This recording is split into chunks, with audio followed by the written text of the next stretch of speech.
How you guys doing today? Welcome to another Bible study lesson here with Chosen for Christ. And we're going to start off with the Lord's Prayer. If you guys want to repeat after me. Our Father, who art in heaven, hallowed be your name. Hallowed be thy name. Thy kingdom come. Thy kingdom come. Thy will be done. Thy will be done on earth. As it is in heaven. As it is in heaven. Give us this day.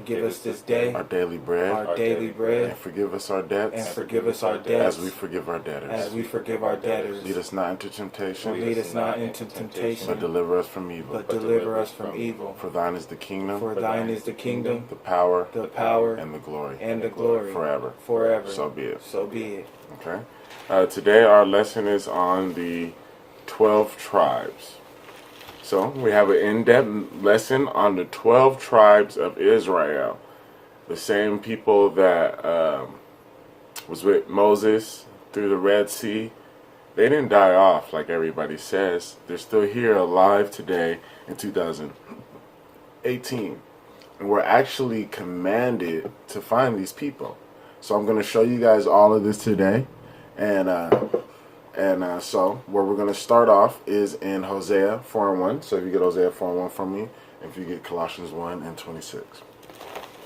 Hosea chapter 4, verse 1.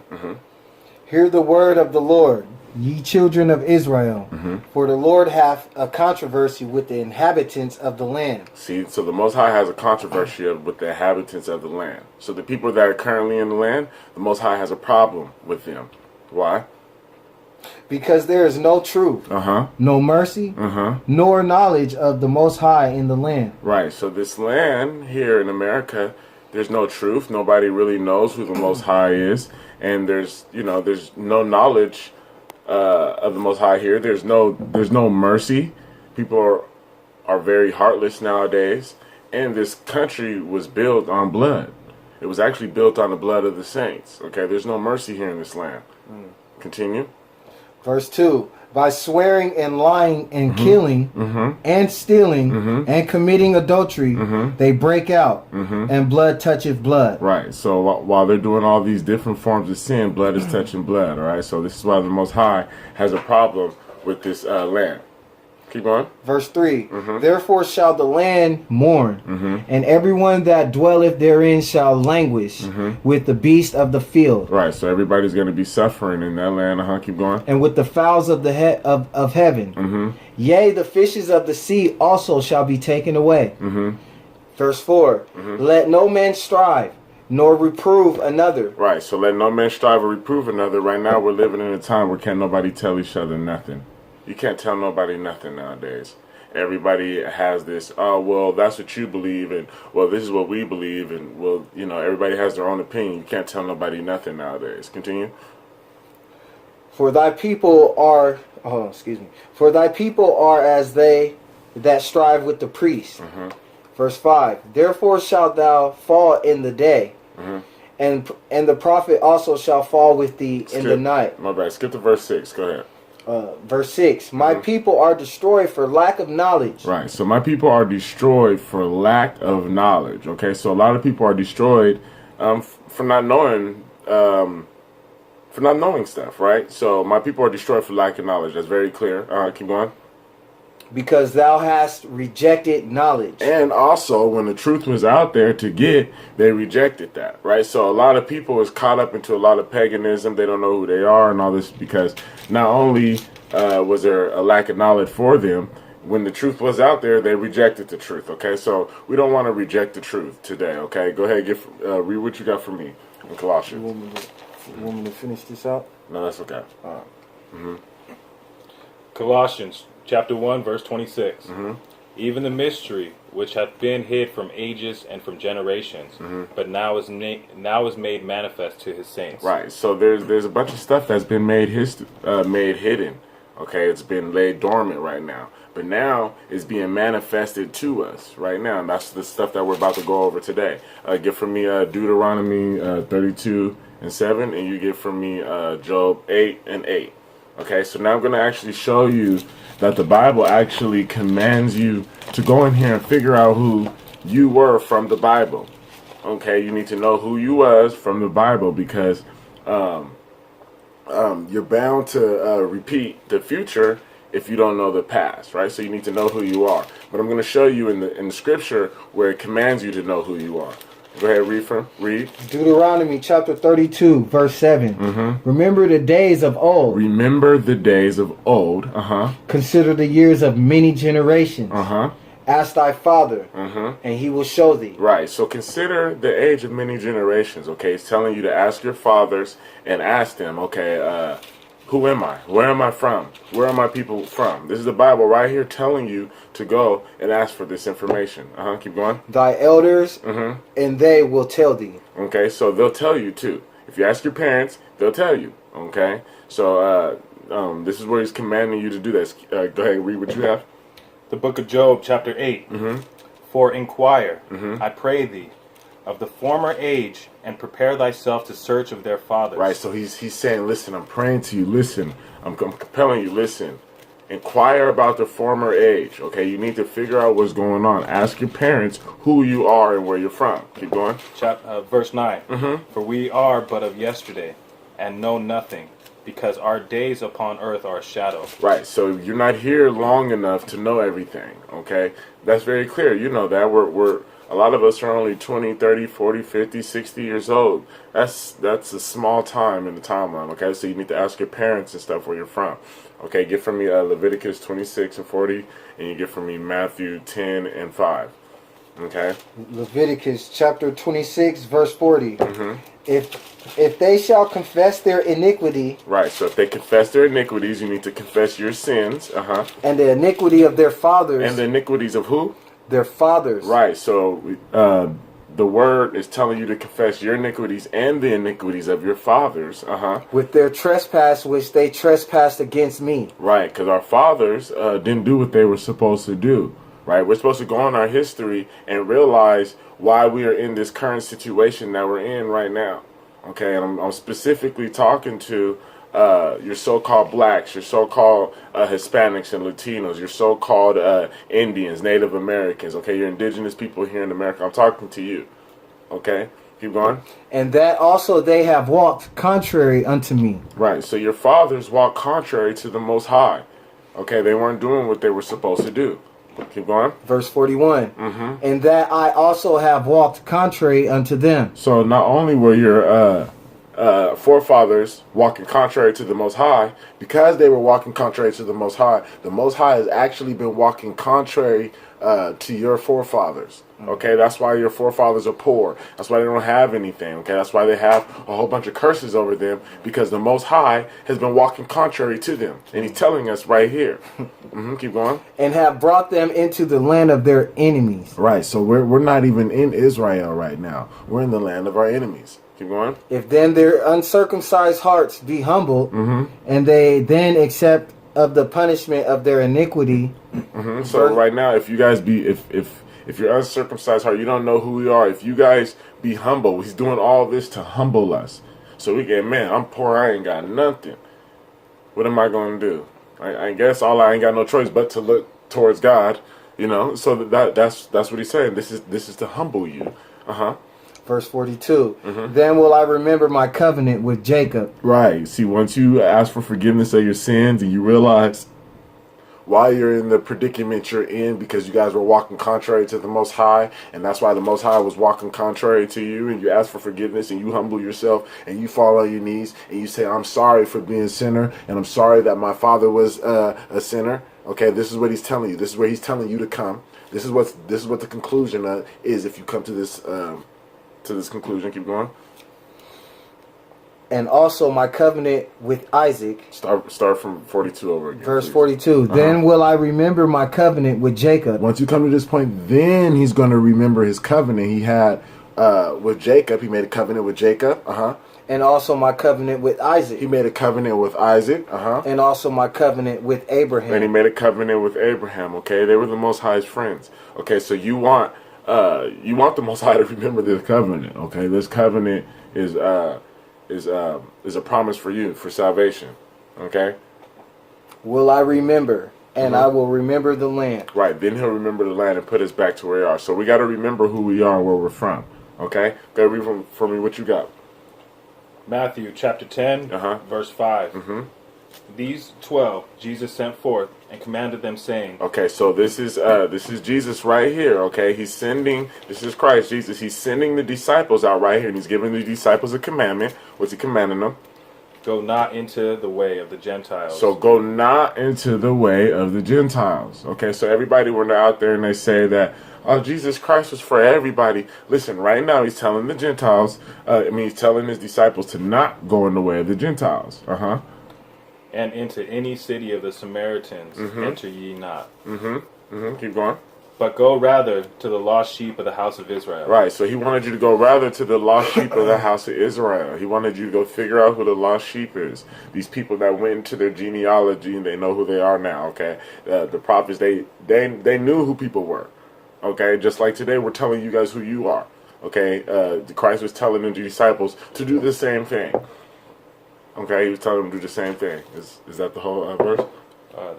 That's 6. Can you read to 7? Chapter 7. And as ye go, preach, saying, the kingdom of heaven is at hand. Right. So right now we're telling you, all you Israelites, listen, Christ is about to come back real soon. So get with the program so you guys can receive the many blessings that he has to give. Okay, can you get from me Matthew 15 and 24? St. Matthew chapter 15. Deuteronomy 32 and 21. St. Matthew chapter 15, verse 24. But he answered and said, Okay, this is Christ speaking. Okay, this is what he said. I am not sent but unto the lost sheep of the house of Israel. I'm not sent but to who? The lost sheep of the house of Israel. So you guys see this Christ, he was telling his disciples, this lady came for healing. She actually wanted her daughter to be healed. And he was letting them know, listen, I'm not sent but into the lost sheep of the house of Israel. Okay, later on he healed her, okay? But she was a Gentile, the Most High, in Christ, the Most High Son was actually putting her in her place, okay? And we're just showing you what Christ said to her, okay? So he said to her, listen, I'm not sent but into that lost sheep of the house of Israel. Because Christ is sent to the lost sheep of the house of Israel. Gentiles can partake, okay? But he's sent to the lost sheep of the house of Israel. Okay, keep going. Verse 25. Then came she and... that was it? That was it? Yeah, that was it. Okay. All right. So right here, I just showed you guys where you're commanded to go into your genealogy and where Christ was commanding the disciples to actually find out the lost sheep and let them know who they are, okay, about waking them up. So today, we're going to wake you up, okay? So what I'm going to show you right in here is that all the indigenous people, okay, of America are Israelites from Israel. Okay, all of the slaves, okay, that were part of the slave trade to America, okay, are Israelites. Okay, so all the indigenous people and all the people that were slaves are brothers, okay, according to the Bible. Okay, and I'm going to prove that to you first. After I show you that all the indigenous people and the slaves were Israelites, I'm going to further go into the Bible to identify exactly what tribe they are from. But first, I'm going to show you that all indigenous people and all slaves are actually children of Israel. Okay, I'm going to show you what happened. Okay, so we'll start off in Deuteronomy 32 and 21. If you can get from me Deuteronomy 27 and 1. Okay. Okay, so what happened is the Israelites, okay, we'll start from the beginning. Abraham, okay, he had 2 kids, Ishmael and Isaac, but the promise was to Isaac, okay? The Ishmael, today, those are the so-called Arabs, okay? Then he had 2 more kids, okay? Isaac had 2 kids, I'm sorry. That was Jacob and Esau, okay? Esau is the so-called white person today, okay? But this is not about him. This is the seed of Jacob, okay? The promise was to Jacob. Then Jacob had 12 kids, okay? He lived in the land of Canaan, okay, which is the Middle East today, okay? And he had 12 sons, okay? He had 2 wives. Both of his wives had handmaidens, okay? So he ended up with a total of 4 wives. And he ended up with 12 kids out of these 4 wives. Okay? After that, after he had the 12 kids, they went into Egypt. Okay, they were reigning in Egypt as princes at first, and then things happen. Okay, and then they end up being enslaved. Okay, enslaved. After this, the Most High brought the children of Israel. This is when they grew into a large nation in Egypt. Okay, the Most High brought them out of Egypt through the Red Sea. Okay, all 12 tribes. Okay, their kids. Okay, the fathers were dead at this time. This is hundreds of years later. Okay, they went through the water. They were in the wilderness. After they were in the wilderness, they fought the people of Canaan. Okay, and they became very famous because the people of Canaan were like giants. Okay, and they went in there and they took them down when all the other nations couldn't. Okay, this is in history, and this is when Israel became famous in the whole world. Okay, because it was a small group. So, anyways, they took over. They got into Israel. Okay, and when they were in the wilderness, okay, Moses was letting them know what was going to happen. Okay, and so that's where we're at right now. Okay, so if you read for me what you got. Deuteronomy chapter 32, verse 21. They have moved me to jealousy with that which is not God. Okay, the Most High. So now these people get out here, and he saved them. And here they went into idolatry. They start worshiping false gods. Okay, so they're provoking the Most High. They're making him mad.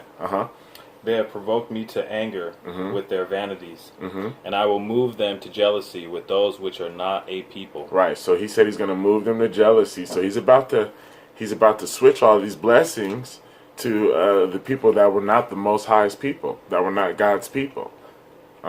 Keep going. I will provoke them to anger with the foolish nation. And not only is this nation that he's going to put over them, they're foolish too. This nation over the Israelites is going to be a foolish nation. They're going to do things that aren't too bright. Keep going. For a fire is kindled in mine anger. Right. So the Most High is mad. He was pissed off. Okay, that's what that means. He's pissed. And shall burn unto the lowest hell, and shall consume the earth with her increase. Right. So the Most High is mad, and this is because we stopped following His laws. The Most High gave us life, and He told us, "Hey, this is how you're gonna live." And then you stop doing what He's saying, and it is making Him mad. It didn't just say mad. It's like a fire. Okay, he's pissed off. Okay, we can understand the word pissed off. It's a very aggressive word, but that's how he's feeling right now. Okay, when we don't follow his laws. Okay, it makes him mad. The beginning of knowledge is the fear of the Most High. Okay, you should be afraid to do what the Most High told you not to do. That should scare you. Okay, he gets mad. You see this? Keep going. And set on fire the foundations of the mountains. I will heap mischiefs upon them. I will spend mine arrows upon them. They shall be burnt with hunger and devoured with burning heat and with bitter destruction. I will also send the teeth of beasts upon them with the poison of serpents of the dust. The sword without and terror within shall destroy both the young man and the virgin, the suckling also with the many of gray hairs. Right. So they made him so mad that he promised he was going to curse them. Okay, so now he's going to have all these curses on him, right? And so we're going to start going into that. Okay, can you read for me what you have? Deuteronomy 27? Deuteronomy chapter 27, verse 1. And Moses, with the elders of Israel, commanded the people, saying... So he's speaking to all the children of Israel at this point. That's what I was showing you. Verse 27, Moses speaking to all the children of Israel. Okay, if you can get from me Deuteronomy 28. Okay, you get from me 2 Kings 17 and 17. Okay. So go ahead, read from me verse 1 and then 15 and then 63. Deuteronomy chapter 28 verse 1. Okay, so remember he just showed us that Moses is speaking to the children of Israel at this time. And it shall come to pass, if thou shalt hearken diligently unto the voice of the excuse me. And it shall come to pass, if thou shalt hearken diligently unto the voice of the Lord, the Most High, to observe and to do all His commandments which I command thee this day, that the Lord thy God will set thee on high above all nations of the earth. Right, so he's saying, hey, if you guys listen to what I'm saying, I'm going to put you guys above all the nations, okay? You guys got to listen to my word. You guys got to listen to my commandments. You cannot just do what you want to do, okay? Skip to verse 15. Verse 15. But it shall come to pass, if thou wilt not hearken unto the voice of the Lord. So the children of Israel don't like to listen. They're very rebellious people. Just like a lot of people today, you can look at your own people. They're hard-headed. That's exactly what I mean. They're hard-headed. And it's going to come to pass that you're going to be hard-headed. Keep going. To observe, to do all his commandments and his statutes, which I command thee this day. That you have to do everything that he says. That all these curses shall come upon thee and overtake thee. Right, so if you don't listen, he just said that all these curses shall come upon thee and overtake thee. Okay, so if you read all these curses, this is how we can identify who the children of Israel are today. Okay, so skip to verse 63. Verse 63. And it shall come to pass that as the Lord rejoiced over you to do you good and to multiply you. Right, so when the Most High was rejoicing over us to multiply us and put us above all nations and do us good, so the Lord will rejoice over you to destroy you. Right, so then the Most High is going to be happy to destroy you and to bring you down. The Most High will be bringing you down, okay? It didn't say the devil is the Most High that's bringing you down. He's going to use the devil to help bring you down because you're wicked, you know what I'm saying? But it still was part of the Most High's plan. And to bring you to naught. And ye shall be plucked from off the land, whither thou goest to possess it. So we're going to show you guys today, wherever the Israelites are throughout the world is bad. Okay, they're cursed by the Most High because they don't want to follow the law. Keep going. And the Lord shall scatter thee among all people, from one end of the earth even unto the other. Can you go ahead, read that again? And the Lord shall scatter thee among all people. The Lord shall scatter thee among all the people. This is what's going to happen to the Israelites, okay? They're not in Israel right now. This is what the Bible's saying, what was going to happen to the Israelites. He said he was going to scatter you. What did he say? Scatter thee among all people, from the one end of the earth even unto the other. Scatter you from one end of the earth and to the other. And there thou shalt serve other gods, which neither thou nor thy fathers have known, even wood and stone. So he said, when you're there amongst all these people, you're going to be worshiping other gods that neither your father neither your fathers have known. Okay, wood and stone. When he talks about wood, he's talking about Christianity, and when he talks about stone, he's talking about Islam.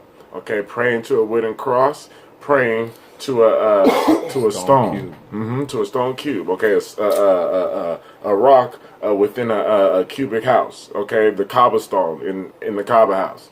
Okay, but that's not what today's on. But he said that we'd be scattered and we'd either be Christian or Islam. Okay, that's what that just said. All right, and that's what we are today. Okay, so we're gonna so once they got into Israel, okay, they had King David. He killed Goliath, and he was their king because they wanted a king. Okay. After King David had a son, his name was Solomon. King David's from the tribe of Judah. Okay. His son Solomon, obviously a Judite, was a king over all of them. He had a whole bunch of wives. Okay. So he was the last king over all of Israel. After that, another king came, and the kingdom of Israel got split. Okay, there's the northern tribe and the southern tribe. It got split into two. Okay, and something happened to the northern tribe and something happened to the southern tribe. So I'm going to show you guys what happened to the northern tribe. Okay, so if you can read for me what you have in Second Kings. 2 Kings chapter 17 verse 17. And they caused their sons and their daughters to pass through the fire. So you guys see right here, they was gone into pagan worship, into satanic stuff. They caused their sons and their daughters to pass through the fire. That's what it's talking about. It's a big statue, like a golden calf statue, and they would put their kids in there and they would set it on fire and they would sacrifice their kids. And I know a lot of everybody's like, oh, that seems so brutal. And it is. But this kind of stuff still happens today. These practices, they just don't show you guys. You know, the so-called Illuminati, all of them, yeah, that's real. Okay, except these are Freemasons. All right, these are actual real people, and they actually do satanic rituals. Okay, but this isn't about them. Okay, keep going. And use divination and enchantments, and sold themselves to do evil in the sight of the Lord. They're very satanic. They're involved in satanic rituals. To provoke him to anger. They're making the Most High angry, right? We just read what's going to happen when you make the Most High angry. And this is what they're doing. Verse 18. Therefore the Lord was very angry with Israel and removed them out of his sight. There was none left but the tribe of Judah only. So he took the house of Israel and separated them from the house of Judah. Okay, you see that? Keep going. Verse 19. Also Judah kept not the commandments of the Lord. Right, so Judah wasn't listening either. Okay, so they weren't doing all that much better. Okay. But walked in the statutes of Israel which they made. So they went after the same pagan worship that they did. Verse 20. And the Lord rejected all the seed of Israel. Right, so the Most High was mad with all of Israel. Okay, but the kingdom's still separating right here. But he's mad with all of Israel. Keep going. And afflicted them. And delivered them into the hands of spoilers. Right, so he afflicted them and he delivered them into the hands of spoilers. You guys see that? So he's delivering them into the hands of a different nation. Not the kids of Jacob. He's delivering them to Gentiles. Until he had cast them out of his sight. Right. Okay. These are actually the Assyrians. The Assyrians got the northern tribe and the Babylonians got the southern tribe. And right here is the Assyrians grabbing the northern tribe. Keep going. Verse 21. For he rent Israel from the house of David. Right. So he rented Israel from the house of David, which is, we know that David is from the tribe of Judah. So he's renting Israel from Judah. And they made Jeroboam the son of Nebat king. Right, so they made him their king. And Jeroboam drave Israel from following the Lord. Right, so their king Jeroboam, he didn't even follow the Most High either, right? So he went with pagan worship. And made them sin a great sin. And they just follow right along. Verse 22. For the children of Israel walked in all the sins of Jeroboam, which he did. They're following suit, following somebody right off a cliff. They departed not from them. Verse 23, until the Lord removed Israel out of his sight, as he has said by all his servants the prophets. So was Israel carried away out of their own land to Assyria unto this day. Right, so they were carried away out of Assyria to this day. You see that? So they're being carried away to Assyria. What verse you read? Verse 24, and the king of Assyria brought men from Babylon, and from Cutta, and from Ava, and from Hamath, and from Sepharvaim, and placed them in the cities of Samaria. Right, so right here you guys see, so some people like to say, well, I think the Israelites look like the Arabians today. You guys see right here, okay, they took the Israelites out and put Gentiles in. Okay, it's very clear. This is Assyria, right? So this is the Assyria captivity, okay? So I'm going to show you what happened to them.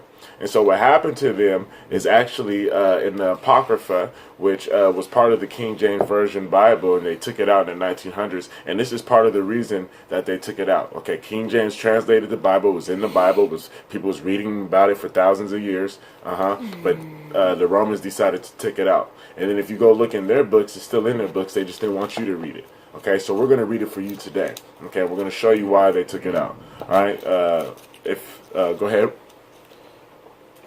Let's go. 2nd Esdras, chapter 13. Let's see.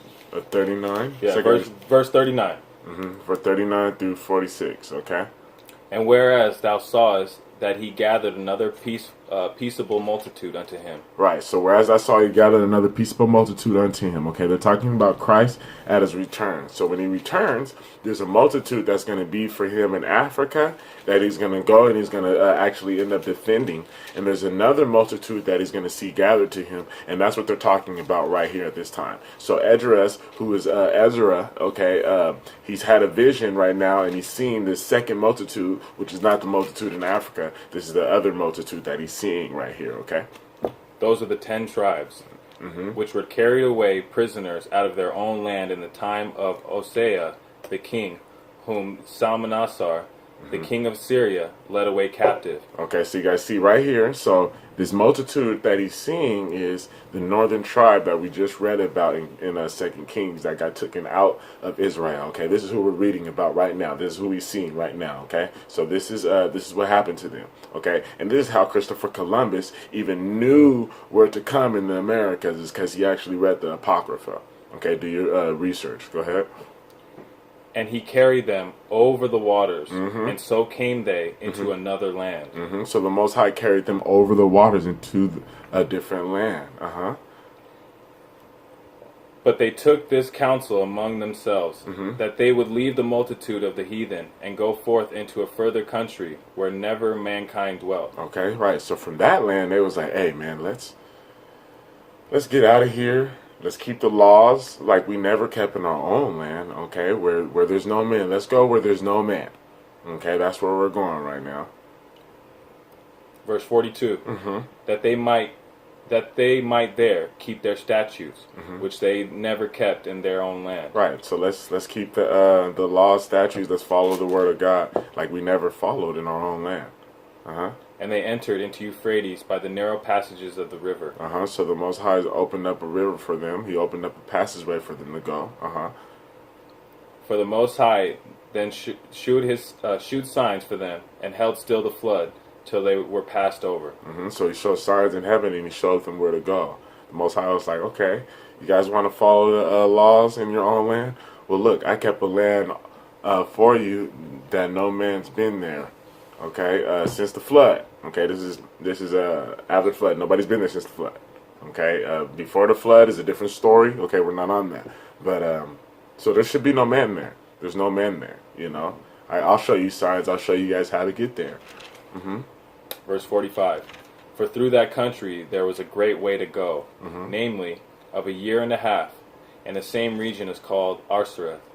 So it took them a year and a half to get to the Americas. Okay. The Bible referred to it as Azaroth, but it's America today, okay? Then dwelt they there until the latter time, and now when they shall begin to come. Right, so they dwelt there until the latter time, okay? So, yeah, is that all 46. Yep. Read 46, go ahead. Yeah, that was 46. Okay, yeah, so 46. So they dwelt there all the way until the latter time. So the Most High is letting you know that they left Israel and went to the Americas, and they would be in the Americas until Christ comes back himself. Okay? Because that multitude we seen was a multitude getting ready to see Christ. Okay? So this, the northern tribe, was here in the Americas until Christ comes back. So this is proof right here that the northern tribe was in Americas. So your so-called Native Americans and Mexicans and Central Americans and Samoans and Colombians and Panamanians and Cubans and Puerto Ricans and South Brazilians and you know, Australians, all these people that inhabited these islands in the Northern America and Southern America was the northern tribe. So now I'm going to show you that the southern tribe is all the slaves, that they're so-called slaves today, okay? So if you can get from me Deuteronomy 28 and 68, and you get from me Exodus 13 and 3. Deuteronomy chapter 28, verse 68. And the Lord shall bring thee into Egypt again with ships. Right. So here it says that the Lord shall bring thee into Egypt again with ships. So right here, Moses is speaking to the children of Israel. We went back to Deuteronomy, and he was saying that, hey, we're going to bring you back into Israel. Back into Egypt, but this time with ships. And it says with ships.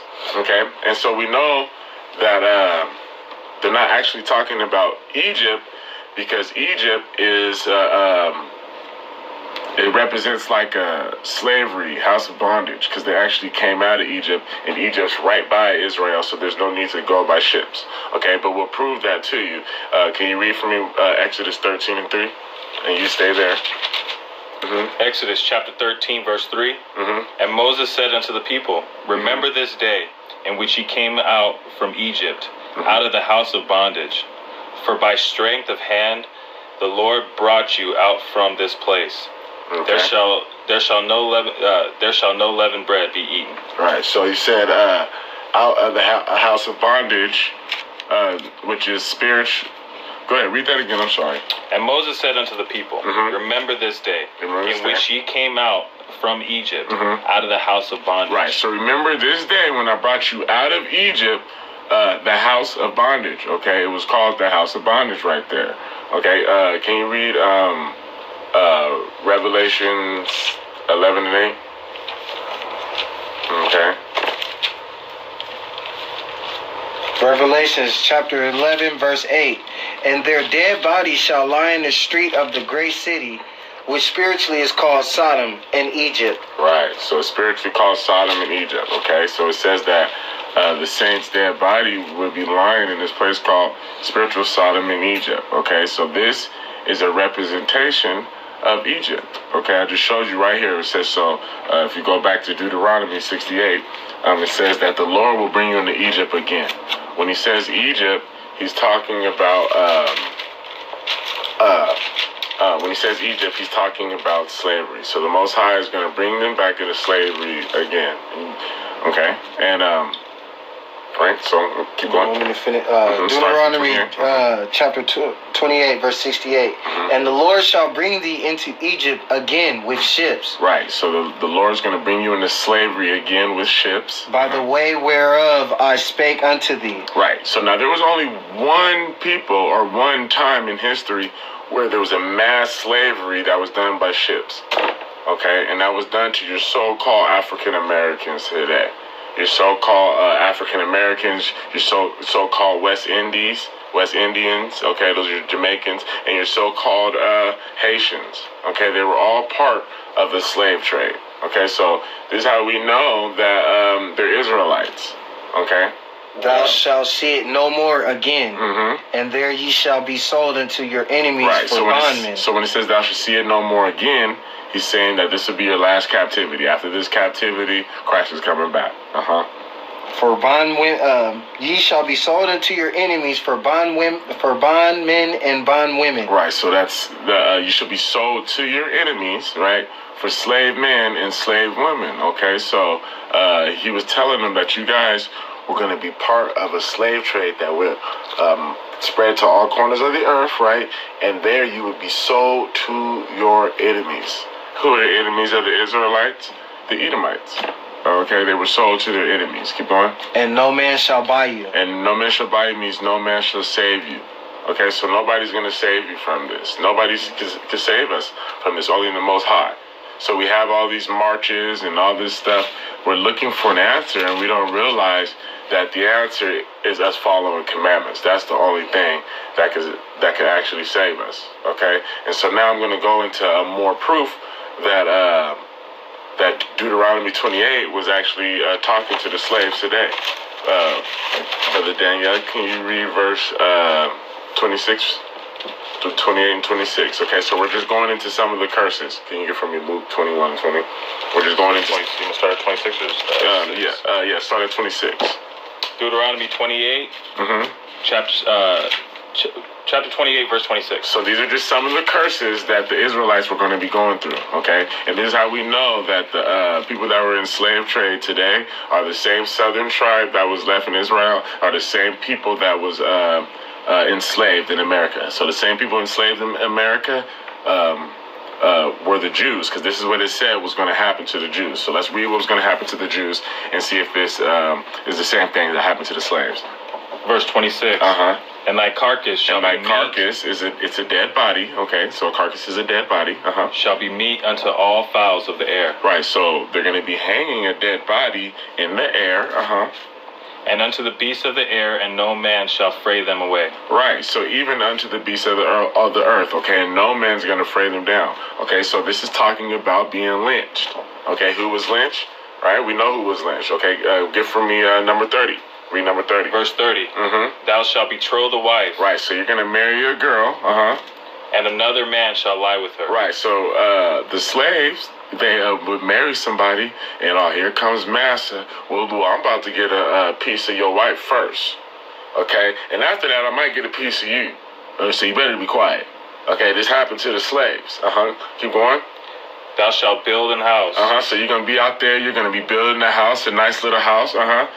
And thou shalt not dwell there. And you won't even dwell in that house. Okay, who did this happen to? This happened to slaves. Okay, they built houses, and they didn't even get to dwell in these houses. Thou shalt plant a vineyard. You don't plant vineyards? And thou shalt not gather the grapes. Right, so they got to build vineyards and then gather the grapes. Who did this stuff happen to? This happened to the children of Israel. Read 32. Verse 32. Thy sons and thy daughters shall be given unto another people. Right. So the slave owners, their sons and their daughters were given to, not the slave owner, the slaves. Their sons and their daughters were given to other people, and there was nothing they could do about it. This is us, y'all. This is us, the children of Israel. Keep going. And thine eyes shall look and fail with longing for them all day long. And there shall be no might in thine hand. There's nothing you can do about it. Do number 33. Verse 33. The fruit of thy land and all thy labors shall a nation which thou knowest not eat up. So this is letting you know, too, for like the northern tribe, right? Because they were here first. So another nation they don't even know is about to come here and take all their stuff. You see that? These are the Israelites here. Keep going. And thou shalt be only oppressed and crushed away. You'll only be oppressed and crushed away, like we're dealing with today in America. Go to verse 37. Verse 37. And thou shalt become an astonishment. You'll become an astonishment. You'll just be like, oh, that's LeBron James. Oh, look how astonishing he is. But you know what? Make sure that all you do is shut up and dribble. Okay, make sure that's what you do. Okay, you're just an astonishment. You're just here for entertainment. A proverb. A proverb. And a byword. And a byword. You ain't nothing but a nigga. You ain't nothing but a wetback. A beaner. Right. These are bywords that they gave us. Okay, this is real. This is what the Bible's talking about. This what happened to the Israelites. This is what we have. And there's a lot more bywords we can go that we're not about to entertain.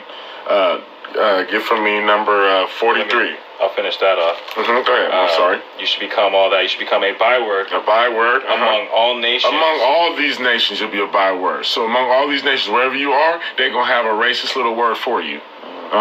Whether the Lord shall lead thee. Wherever the Lord leads thee. Okay, so you got called a nigga in America, and they called them a beaner down in Mexico. Okay, these are bywords that they came up for us. It's not the word the Most High came up with it for us. Okay, read 43 through 45. Verse 43. And the stranger that is within thee shall get up above thee very high. Right, so he's gonna have more stuff than you. Okay, the Most High he's putting him above you right now. Okay, like you ever wonder, like, man, it seems like other people are blessed with more than me. Yeah. It's true. Okay. And thou shalt come down very low. He's gonna put you down on the bottom. You're gonna be poor, right? But don't forget, this is because your forefathers did not follow the commandments. Right. Okay. He shall lend to thee, and thou shalt not lend to him. Right, so these people that are ruling over us in the land, they'll be the ones that give out loans, not us. Not us. He shall be the head, and thou shalt be the tail. Right, so he's going to make all the decisions, and we just got to follow suit. Here we have a NBA or NFL that's predominantly black folks, and you know, who are called Judites, who are really Judites, so-called black folks, excuse me. But it's different races, the so-called white man, Edomites, that actually run. Here, we're going to give you your salary, we're going to make your schedule, we're going to make your rules you apply by. They're going to be the head, and we're going to be the tail. This is what the Bible is saying to us, right? It's telling us this, okay? Right now, you can see it right now, okay? You see Hebrews all on the TV, but the Hebrews aren't the ones that are making the land. And don't get it twisted, it's the same thing for the other nations. Okay, there's all kind of soccer leagues. You see all kind of so-called Mexicans out there playing soccer. But guess what? The one that's the head is not them. It's not them. Okay, and this is what the Bible's saying to us right here, saying right here in our face. Verse 45.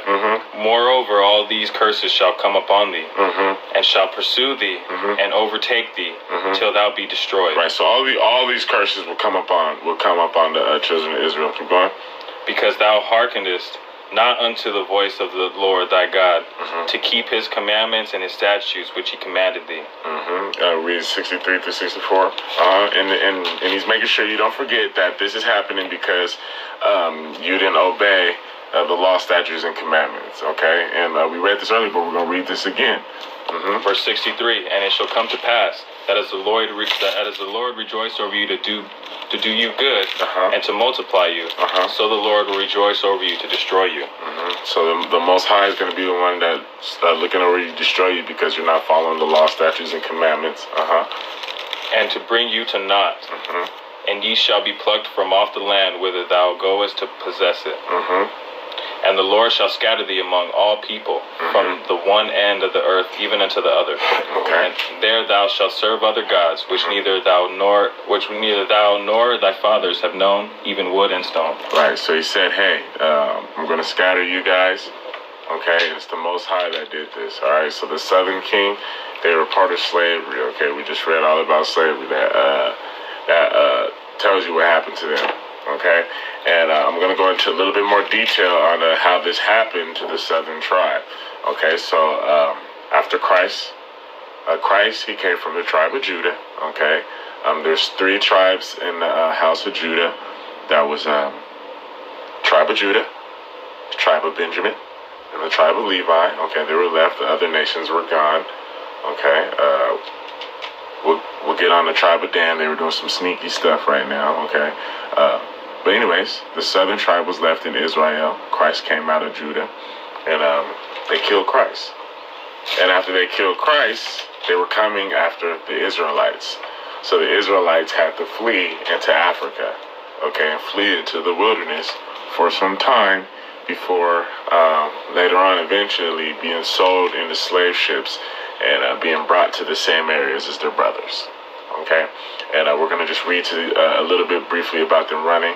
If you get from me Revelations 12 and 5, you got Luke 21 and 20, 20 through 24.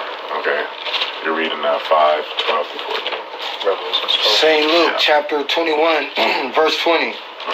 And when ye shall see Jerusalem compassed with armies, then know that the desolation thereof is nigh. So he was letting them know in that time, hey, when you guys see the soldiers' feet all around, know that the desolation is time, that the desolation is near, and it's time for you guys to leave, okay? 21. Then let them which are in Judea flee to the mountains. Right, so those that are left, going to the mountains, And let them which are in the midst of it depart out. And let not them that are in the countries enter thereinto. So stay away from this area. You guys got to leave. It's time to migrate out of Israel. Verse 22. For these be the days of vengeance, that all things which are written may be fulfilled. Right. So all those curses and stuff that we read to you earlier, they all had to be fulfilled. Okay. This is why Israel wasn't about to get the kingdom right then. No, you guys weren't obedient, so now it's time for you guys to get all these curses. And when you see these soldiers, you guys need to leave. Verse 23, but woe unto them that are with child, and to them that give suck in those days. For there shall be great distress in the land, and wrath upon this people. And verse 24, and they shall fall by the edge of the sword, and shall be led away captive into all nations. Right, so he's telling you right here, right, woe to all of them that have kids and all that stuff, and it's not a good time to be having kids when you're about to get persecuted and killed. So, hey, you guys are going to leave, you guys are going to run into the mountains, you guys are going to flee into the wilderness, and then after that time, you guys are going to be led captive. Okay? And Jerusalem shall be trodden down of the Gentiles. Right, and so while you guys are captives, there's going to be Gentiles in Jerusalem, in Israel, okay? Not the Israelites. Until the times of Gentiles be fulfilled. Right, and so until the times of the Gentiles be fulfilled, they're not Israelites in there. So the people that are in Israel, they're nothing but liars, okay? They're not true Israelites, okay? You have to be Israelites according to the Bible, okay? It's a nation. It's not something you pretended to do. All right, read what you got for me, Revelations 12 and 5. Revelations chapter 12, verse 5. And she brought forth a man-child who was to rule all nations with a rod of iron. So this man-child they're talking about is Christ, and she that they're talking about is Israel, okay? So Israel gave birth to Christ, And her child was caught up unto God, unto the Most High, and to his throne. So, can you start that over again? verse 5. And she brought forth a man-child. So she brought forth Christ. Who was to rule all nations. And then he was to rule everybody. Okay, so this is the Christ you're talking about. He brought forth a child that was going to rule all the nations. Okay, with a rod of iron. And her child was caught up unto the Most High and to His throne. Right. So he died, all that, and then he went up to heaven. Okay, so Christ went up to heaven. Verse 12. Verse 16. Or skip to verse 12. Yeah, skip to verse 12. So he went up to heaven and he fight and then there was a battle in heaven, right? And Satan actually was kicked out of heaven and he was cast down to earth and he was mad. Right. Okay. Verse 12. Therefore rejoice, ye heavens, and ye that dwell in them. Right. So everybody in heaven was happy after they took down the devil. Woe to the inhabitants of the earth and of the sea. Right, but everybody that was still on earth, woe unto them, right? It was bad for everybody on the earth. For the devil is come down unto you, having great wrath, because he knoweth that he hath but a short time. Right, so the devil, he came down after Christ went up there. He knows that the Most High has his promises for time, and he's like, okay, I'm running short on time, so he came down here mad, and it was time to punish Israel. Okay, the same people that gave forth the women, he came down here to punish them. Verse 13. And when the dragon saw that he was cast unto the earth, he persecuted the woman which brought forth the man-child. Right, so he persecuted Israel. And to the woman were given 2 wings of a great eagle, and that she might fly into the wilderness. So they ran into Africa, into the wilderness to blend in, right? Because they were dark skinned like the Africans, so they can blend in with them. Okay. Into her place. Where she is nourished for a time and times. Okay, right. So she went there and she was nourished for a time and times, okay, until slavery all started. Okay, so that's what happened to Israelites. So I just showed you guys that everybody that's a slave or indigenous to America is from the tribe of Israel. Okay, I just showed you. Now we're going to go and identify each tribe. But first, I want to show you guys a vision that they had, right? So now you know that the Native Americans and the slaves were actually Israelites. So they're actually kings and queens of this earth. You can read from me Ecclesiastes 10:7. Ecclesiastes chapter 10, verse 7. I have seen servants upon horses. I've seen servants on horses. And princes walking as servants upon the earth. And princes walking as servants upon the earth. Yeah, that's it for verse 7. Okay, yeah. See, so he's seen a vision, and in this vision, he had the servants, so the people that the Most High meant to be servants, they was actually on the horse ruling. And the people that the Most High made to be kings and queens were actually walking, okay? And there's a statue of that right here. We're going to show you, all right? And he's seen a vision of that a long time. So know your worth. You're actually a king or a queen, okay? Know your worth. You're not a servant. You're not a slave, okay? It's time for us to wake up, okay? So now we're about to go, and we're about to identify who everybody is, okay? And we're going to start with the southern tribe that was sold into slavery. We're going to start with those 3. And we're going to start with Judah, because Jesus Christ is from Judah. If you can read for me Genesis 29 and 31, and then jump to verse 35. So read verse 31. And when the Lord saw that Leah was hated, he opened her womb, but Rachel was barren. Right, so the Most High was looking down on Leah, because Rachel was the second born, and when Jacob he wanted to marry Rachel, but her father tricked Jacob into marrying Leah first, because that was a custom, and Leah was feeling down because Jacob liked Rachel more, so the Most High made it to where Leah could open up and have kids first, okay? And if we jump down to verse 35. Verse 35, and she conceived again and bare a son, and she said, now will I praise the Lord. Therefore she called his name Judah, and left bearing. Right, so Judah means to praise. That's the one our brothers should praise, right? So she gave forth a son, and his name was Judah. Okay, so this is the birth of Judah. You read for me Genesis 49 and 1. Genesis chapter 49 verse 1. And Jacob called unto his sons and said, gather yourselves together, that I may tell you that which shall befall you in the last days. Right, so Israel, which is Jacob, okay, his name got changed to Israel. He told all his sons to come, and he wanted to show them what would happen to them in the last days. Verse 2, gather yourselves together and hear, ye sons of Jacob, and hearken unto Israel your father. Right, so this is so he's telling them, he told them all to gather themselves so he can tell them what's good. You read for me verse 8? Genesis 49 verse 8. 14. Judah, thou art he whom thy brethren shall praise. Right, so Judah is the one that thy brethren should praise. This is how we're going to identify him today. Chapter 49 is how we can identify the Israelites today. Okay, so Jacob told them to get together, and let me tell you what's going to happen during the last days so we can properly identify which one of you slaves was from what tribe, or which one of you indigenous people was from what tribe. Okay, so Judah is the one that thy brother shall praise. Okay, and Judah, the so-called African American today, is like a trendsetter. Everybody wants to be like Judah. They want to wear their hair like him. They want to dress like him. They want to dance like him. Okay, Judah's the one that should be praised.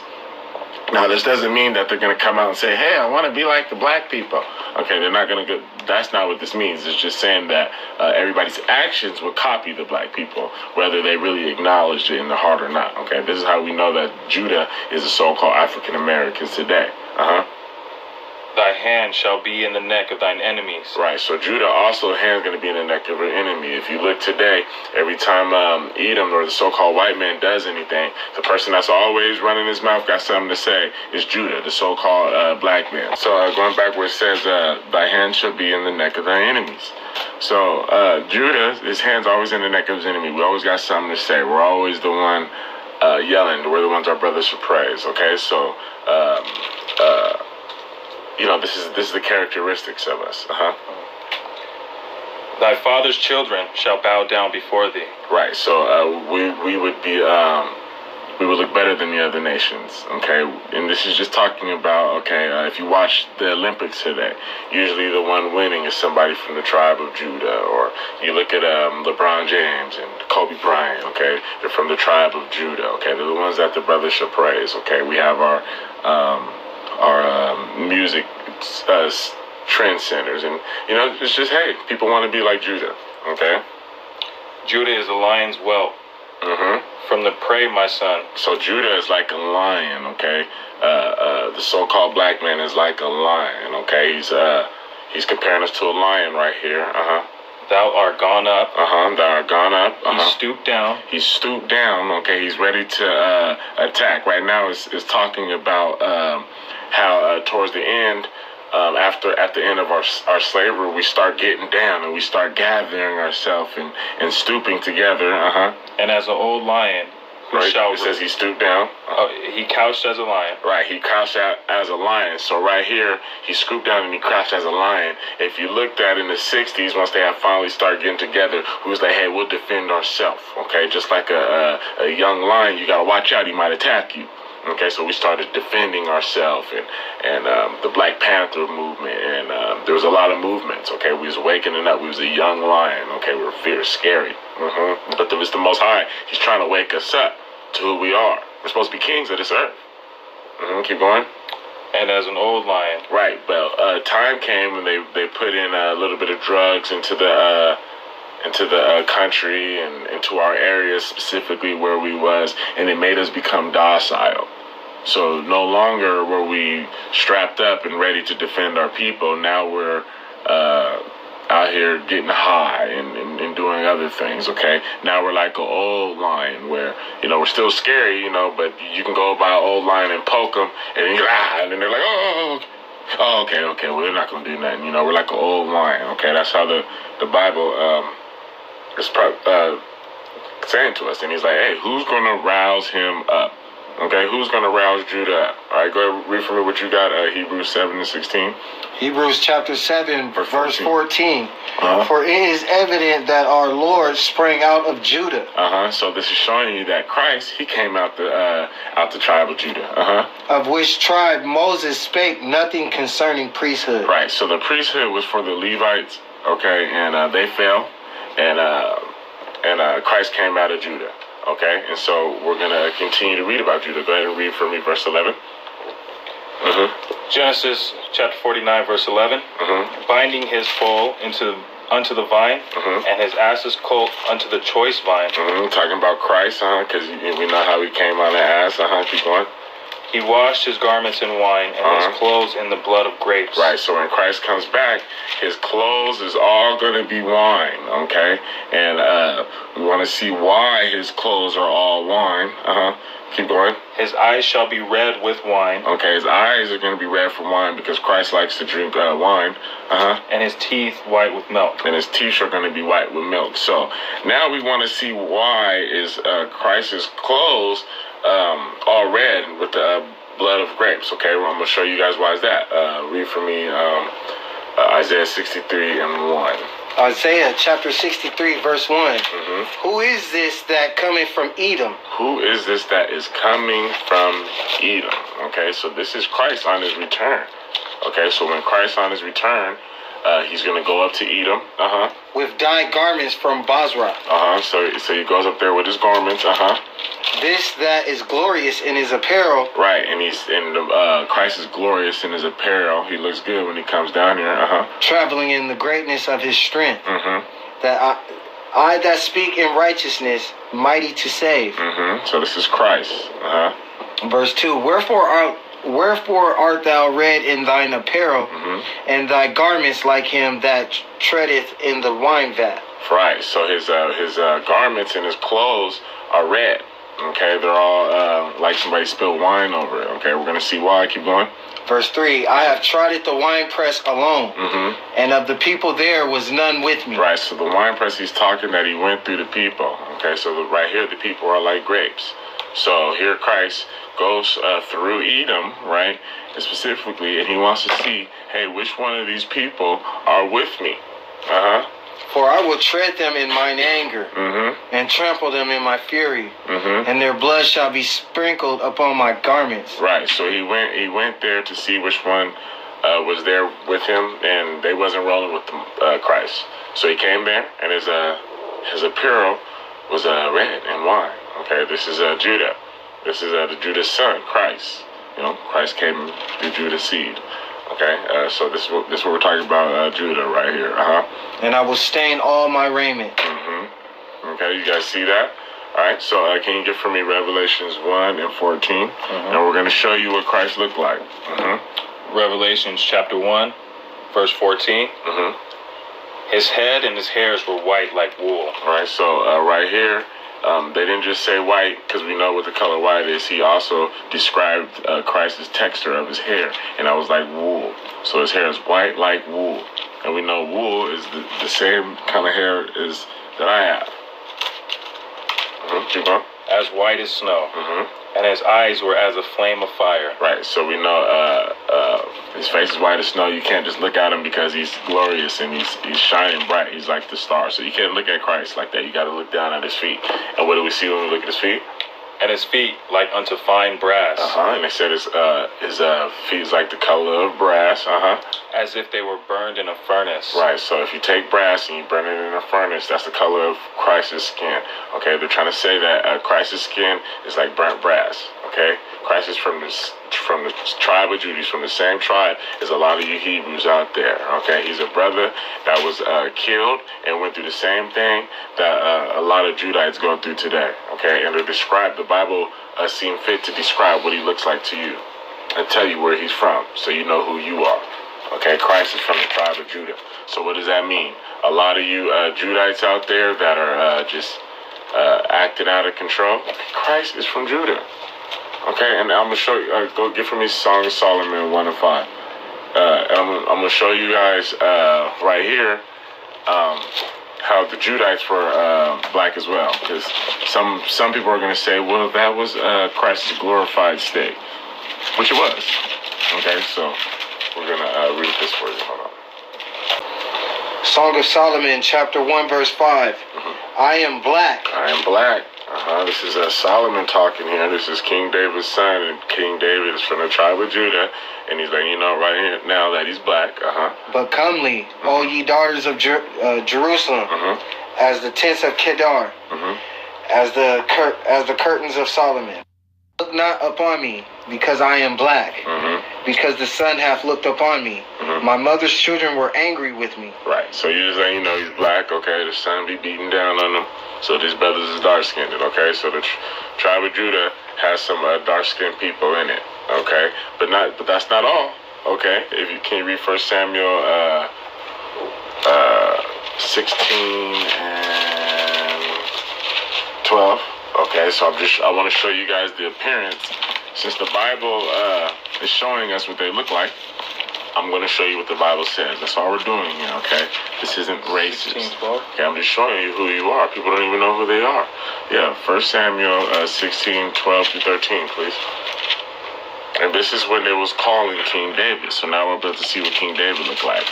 We see that Solomon, King David's son, was dark-skinned like me. Keep going. 1 Samuel chapter 16, verse 12. And he sent and brought him in. Now he was ruddy, and withal of a beautiful countenance, and goodly to look to. So right here he's saying that he was ready.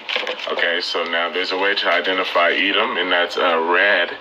And there's a way to identify lighter-skinned Judites, and that is red and ruddy. You see this? This would be considered red and ruddy.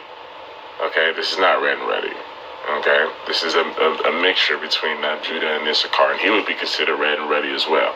Okay, and that's why they say a lot of red and ruddy are very beautiful in their apparel. Okay, they're very attractive men. Okay, this is a trait given to you by the Most High himself. Okay, so now we're going to go to the tribe of Benjamin. We're going to move forward. Okay, these are your so-called West Indians. Okay, we know that they was part of the slave trade, so we know they're Israelites, but we're going to identify who they are today. If you can get from me Genesis 35 and 16 through 19, and you get from me Genesis 27. Genesis chapter 35, verse 16. And they journeyed from Bethel, and there was but a little way to come to Ephrath. And Rachel travailed, and she had hard labor. So she's about to give birth, and she's having a hard time. Keep going. Verse 17. And it came to pass, when she was in hard labor, that the midwife said unto her, Fear not, thou shalt have this son also. Right, so the midwife said to her, hey, you're going to have this kid. It's going to be all right. Keep going. Verse 18, and it came to pass, as her soul was in departing, for she died, that she called his name Benoni. Okay, so right here, when he was being born, she passed away. But his father called him Benjamin. Right, so his name was Benjamin. Okay, that's Benjamin. Okay, this is when he was born. Okay, if you read for me, Genesis 49:27. This was the birth of Benjamin. Okay, and now we're gonna go into identifying the Benjamites today, and we're gonna show you how we know that they're the West Indians. Benjamin shall raven as a wolf. Okay, when it says raven as a wolf, he's talking about songs right here. Okay, raven as a wolf, like so when wolves are howling at night or something. Sometimes it sounds real cool. Ooh. Sometimes it can be scary, depending on if you're in the middle. But to us, it just sounds like a bunch of howling. But if you was to actually listen to what they're talking about, it's directions, okay, for the wolves. And this is the same thing with the music that the West Indians give. A lot of the music they give, they're talking about Israel in their song. Zion, Israel, Zion. They're longing to be home for Israel. You know, we have some songs, what is it, Bob Marley, a couple songs, you know, the name of a song where he talks about Israel? Oh, that's his son, Damian Marley, does a Road to Zion. Right, so Bob Marley's son, Damian, he does Damian Marley, that's his name, right? He does a song called Road to Israel. Road to Zion is Road to Israel. Yeah. Okay, I'm sorry, he does a song that's called Road to Zion, okay? They talk about it in their music. Okay, they're raving as a wolf. Okay, they're letting you know that they're Israelites through the music. Okay, and they were the last born. Okay, so the Most High, he thinks they're precious. Okay, so that's why they got to hold on to a lot of traditions that we did not. Okay, this is how we know who they are today. Keep going. I'm just Verse 27, just read it from the beginning again. Verse 27, Benjamin shall raven as a wolf. So you know a raven as a wolf, man. Keep going. In the morning he shall devour the prey, and at night he shall divide the spoil. Right, so he's gonna make his way back to the top, okay? And it says, in the morning he should devour the prey, and at night he should divide the spoils. Okay, so this is another trait to them, okay? So they used to be called the Maroons, okay, before they became West Indians today, and Jamaicans, and Trinidadians, and those names. There was a time they were called Maroons, okay? Now the Maroons, what they were is they were escaped slaves, okay? So when the ships came to enslave the Benjamites fight back. They weren't going out like that. And they actually took over some of the ships and used the ships for themselves, okay? Now, eventually they lost the war and they were overtaken, but the Benjamites are known for having a very short temper, okay? And they'll get on you, okay? So if you read for me Deuteronomy 33 and 12. Deuteronomy chapter 33, verse 12. And of Benjamin he said, the beloved of the Lord shall dwell in safety by him, and the Lord shall cover him. So he should dwell in safety by him. If you look at where they were stationed in Israel, they're right there in the below the mighty Ephraimites, and they're right above the Judites who were mighty, right? So they're in a very special spot for the Most High. Keep going. And the Lord shall cover him all the day long, and he shall dwell between his shoulders. Right, so he said, so there he dwells safely, and even today, this is a way to identify them, that in the West Indies, they have a very nice tropical place, okay? It's right there between the shoulders. They have a nice area. The Most High blessed them with this area, okay? We're reading about it right now. This is how we know who they are. They were blessed with this, okay? So let's read, Benjamin was still left in the house of Judah, okay? So even though they were born and they have the same mom as Joseph, who's in the northern kingdom, they didn't follow that, okay? They followed with the house of Judah, okay? With the tribe of Judah. And I'm going to show you guys a little bit what they did. Can you read 1 Kings 12 and 19? 1 Kings chapter 12, verse 19. So Israel rebelled against the house of David unto this day. Right, so the northern kingdom was rebelling, And it came to pass, when all Israel heard that Jeroboam was come again, that they sent and called him unto the congregation, and made him king over all Israel. There was none that followed the house of David, but the tribe of Judah only. So the tribe of Judah, was in the house of David, right? Keep going. And when Rehoboam was come to Jerusalem, he assembled all the house of Judah. Right, so now the king's coming, and he's Judah needs people to come fight, and he's assembling Judah right now. With the tribe of Benjamin. With the tribe of Benjamin. So you see that Judah went to fight with the tribe of Benjamin. And 180,000 chosen men, which were warriors to fight against the house of Israel. Right, so they were warriors, and they went to fight against the house of Israel. To bring the kingdom again to Rehoboam, the son of Solomon. Right, so you see that the son of Solomon, remember after Solomon, the kingdom got split, and so Benjamin stayed here, and he fought with the southern tribe, okay? And another tribe got cast away, okay? And an important person today for you West Indians, was Paul. Our brother Paul, he was from the tribe of Benjamin. Can you read Romans 11 and 1, please? Romans 11 and 1. And let me get Genesis 29:22. Romans chapter 11, verse 1. I say then, hath the Most High cast away his people? So we're all scattered. Has the Most High cast away his people? God forbid. That means no. So the Most High did not cast away his people. For I also am an Israelite. So for Paul himself, he's an Israelite. Of the seed of Abraham. He's from the seed of Abraham. Of the tribe of Benjamin. Of the tribe of Benjamin. Okay? So Paul, when you're reading his writing, that's you're reading the writings of an Israelite by blood. Okay, not by conversion.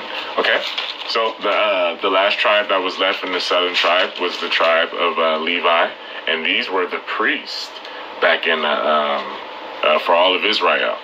Okay, they were the priests. You see the Catholics, how they have a priest and you go to the priest. See, that was actually the duties of the Levites back in the day. Nobody was able to do that but the Levites. Okay, so even today, right now, those Gentiles and they have the priest, that's wrong. You're not a Levite. Okay, I'm not a Levite. Okay, so everybody can be a priest now. You know what I'm saying? Because they messed that up. But what the Roman Catholics are doing, the Catholics are doing, the Levites were the ones that actually were the priests for Israel, okay? So we're going to talk about them. We're going to start off with Levi's birth. You have Genesis 29? Genesis chapter 29, verse 22. And Laban gathered together all the men of the place and made a feast. And it came to pass in the evening that he took Leah his daughter and brought her to him, and he went unto her. And Laban gave unto his daughter Leah Zilpah his maid for a handmaid. And it came to pass that in the morning, behold, it was Leah. And he said to Laban, What is this thou hast done unto me? I'm sorry. Jump down to 34. So this is Leah we're talking about here, okay? Verse 34. And she conceived again, and bare a son, and said, Now this time will my husband be joined unto me, because I have borne him 3 sons. Therefore was his name called Levi. Right, so Leah born him 3 sons. He's going to be very happy with him, okay? So this is when Levi was born, okay? And Jacob was happy that he had his boys. Who would it be, And so the priests were actually the Levites were the priests for Israel. I'm going to show you that. If you can get from me Numbers 18 and 2. Numbers chapter 18, verse 2. And thy brethren also of the tribe of Levi, the tribe of thy father, bring thou with thee, that they may be joined unto thee and minister unto thee. But thou and thy sons with thee shall minister before the tabernacle of witness. Right, so they're going to be the ones that minister, him and his sons, right? The children of Levi. Keep going. Verse 3. And they shall keep thy charge, and the charge of all of the tabernacle. Only they shall not come nigh the vessels of the sanctuary and the altar, that neither they nor ye also die. Right, so it's telling you, right, only the Levites are supposed to be doing this. Everybody else needs to back up. Verse 4, and they shall be joined unto thee, and keep the charge of the tabernacle of the congregation, for all the service of the tabernacle, and a stranger shall not come nigh unto you. Right, so the strangers aren't supposed to be in the sanctuary. Keep going. Verse 5, and ye shall keep the charge of the sanctuary and the charge of the altar, that there be no wrath any more upon the children of Israel. Verse 6, and behold, I have taken your brethren, the Levites, from among the children of Israel to you. They are given as a gift for the Lord to do the service of the tabernacle of the congregation. So you see that the Levites were a gift for all of Israel. Okay, they were supposed to be the priests for everybody. Okay, there was a gift. And so the Levites today are the so-called Haitians, and I'm going to show you. But Haitians right now, you're struggling. And you guys were part of the slave trade, so I already showed you that we know that you're children of Israel. But we're going to identify you guys. You guys are the Levites. You guys used to be very important. Very important. You guys were the priests, but you guys failed. Okay, so here we're going to identify you today. Go ahead. Malachi 2 and 1. The book of Malachi, chapter 2, verse 1. And now, O ye priests, this commandment is for you. If you will not hear, and if you will not lay it to heart. Right, so he's letting the Levites know right now, this is for you guys, okay? If you guys won't heed to my word, which we know is just following the commandments. To give glory unto my name, saith the Lord of hosts. I will even send a curse upon you, and I will curse your blessings. Yeah, I have cursed them already, because you do not lay it to heart. So you guys are going to be cursed, and now we're going to read about the curse. Behold, I will corrupt your seed, and spread dung on your faces, even the dung of your solemn feasts. So he said he's going to spread dung on their faces, even the dung of their solemn feasts. So the Levites, they have these things called mud cakes. And right now the economy is so bad for them, things are so bad that they actually have to make food off of the same dirt that they walked on. You see that? So I'm gonna have the same dung and dirt that you guys walk on. It's gonna be the same stuff that spread over your face. This is how we know these are the Haitians today. They feel so bad right here that they have dung spread all over their face. Right. So this is how we know who they are. And one shall take you away with him. And verse 4. And ye shall know that I have sent this commandment unto you, that my covenant might be with Levi, saith the Lord of hosts. Verse 5. My covenant was with him of life and peace, and I gave them to him for the fear wherewith he heard me, and was afraid before my name. The law of truth was in his mouth. Right, so they used to speak the truth. They used to be good priests. And iniquity was not found in his lips. He walked with me in peace and equity, and did not turn many away from iniquity. For the priest's lips should keep knowledge, and they should seek the law at his mouth. Right, so he's being punished harsher than all the other tribes because the priest, you're supposed to be the one that has it right. You guys are the head. You guys are the messengers of the Most High. Yeah, for he is the messenger of the Lord of hosts. But ye are departed out of the way. Ye have caused many to stumble at the law. Right, because you guys were messing up, you guys messed a whole bunch of other people up as well. Ye have corrupted the covenant of Levi, saith the Lord of hosts. I made a covenant with your father, and you messed it up. Therefore have I also made you contemptible and base before all the people, according as ye have not kept my ways, but have been partial in the law. Right, so he says, therefore have I also made thee contemptible and base before all the people, okay? That's why the so-called Haitians, the Levites, they have it worse than the other tribes right now. This is why right here, because you guys are the priests. You guys must come back to the Most High. And there will come a time when you guys will come back to the Most High, okay? And you guys will be the priest again.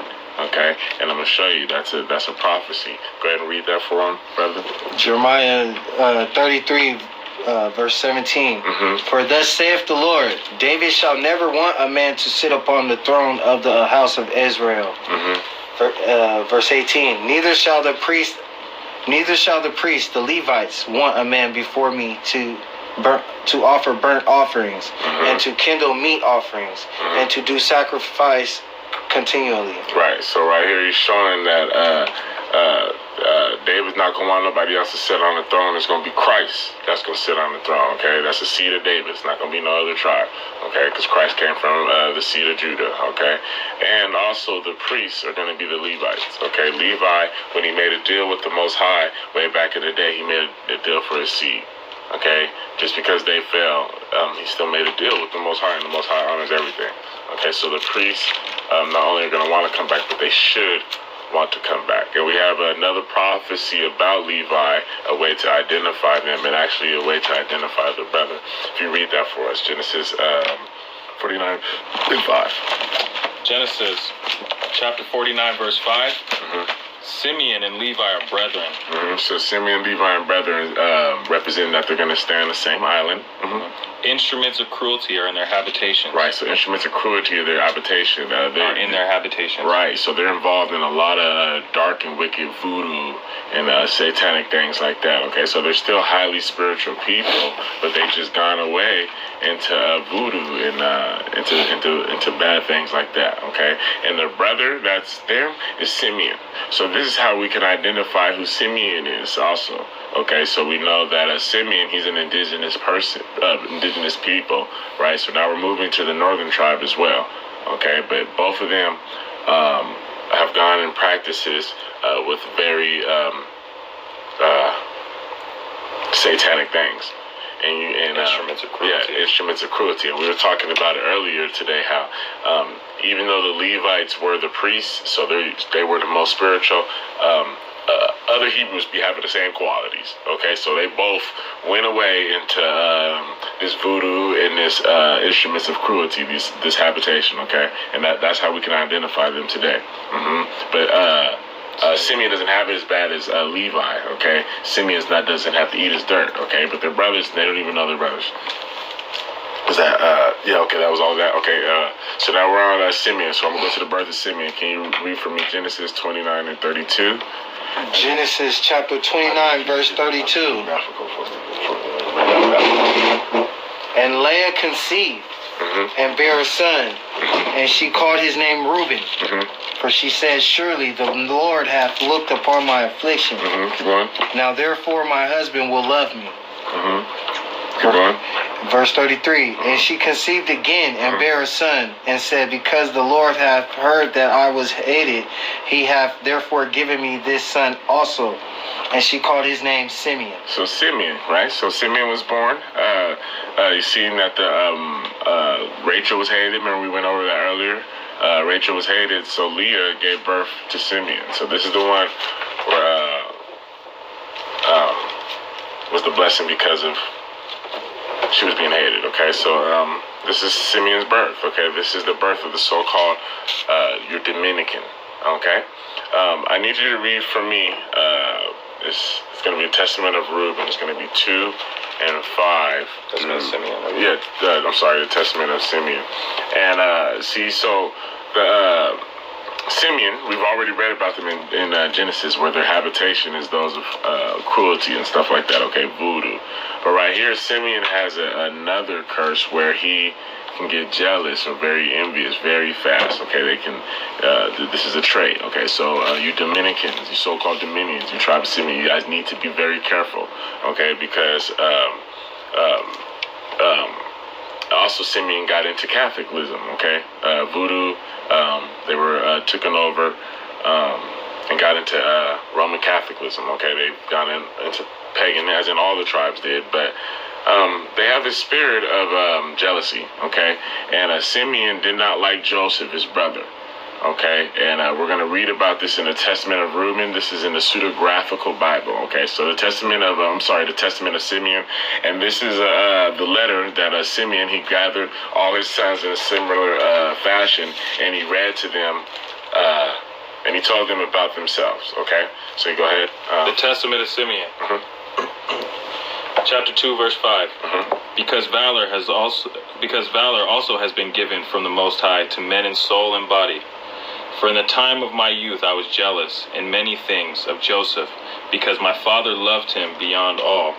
And I set my mind against him to destroy him, because the prince of deceit sent forth the spirit of jealousy and blinded my mind, so that I regarded him not as a brother, nor did I spare even Jacob my father. But his God and the God of his fathers sent forth his angel and delivered him out of my hands. For when I went to Shechem to bring ointment for the flocks, and Reuben to Dothan, where were our necessaries and all our stores, Judah my brother sold him to the Ishmaelites. And when Reuben heard these things, he was grieved, for he wished to restore him to his father. But on hearing this, I was exceedingly wroth against Judah, in that he let him go away alive. Right, so right here you guys see this, Joseph was being sold, and Simeon's mad that they didn't kill him. Okay, so right here, this is when Joseph was being sold, and then he eventually went into Egypt. Keep going. And for 5 months I continued wrathful against him. But the Lord restrained me and withheld from me the power of my hands. For my right hand was half withered for 7 days. Right, so he wanted to hurt Judah, but he couldn't, right? And I knew, my children, that because of Joseph, this had befallen me, and I repented. Right, so the Most High had his hand all messed up and withered because he was over here hating, okay, because he was jealous, okay? And I besought the Lord God that my hand might be restored, and that I might hold aloof from all pollution and envy and from all folly. For I knew that I had devised an evil thing before the Lord and Jacob my father, on account of Joseph my brother, in that I envied him.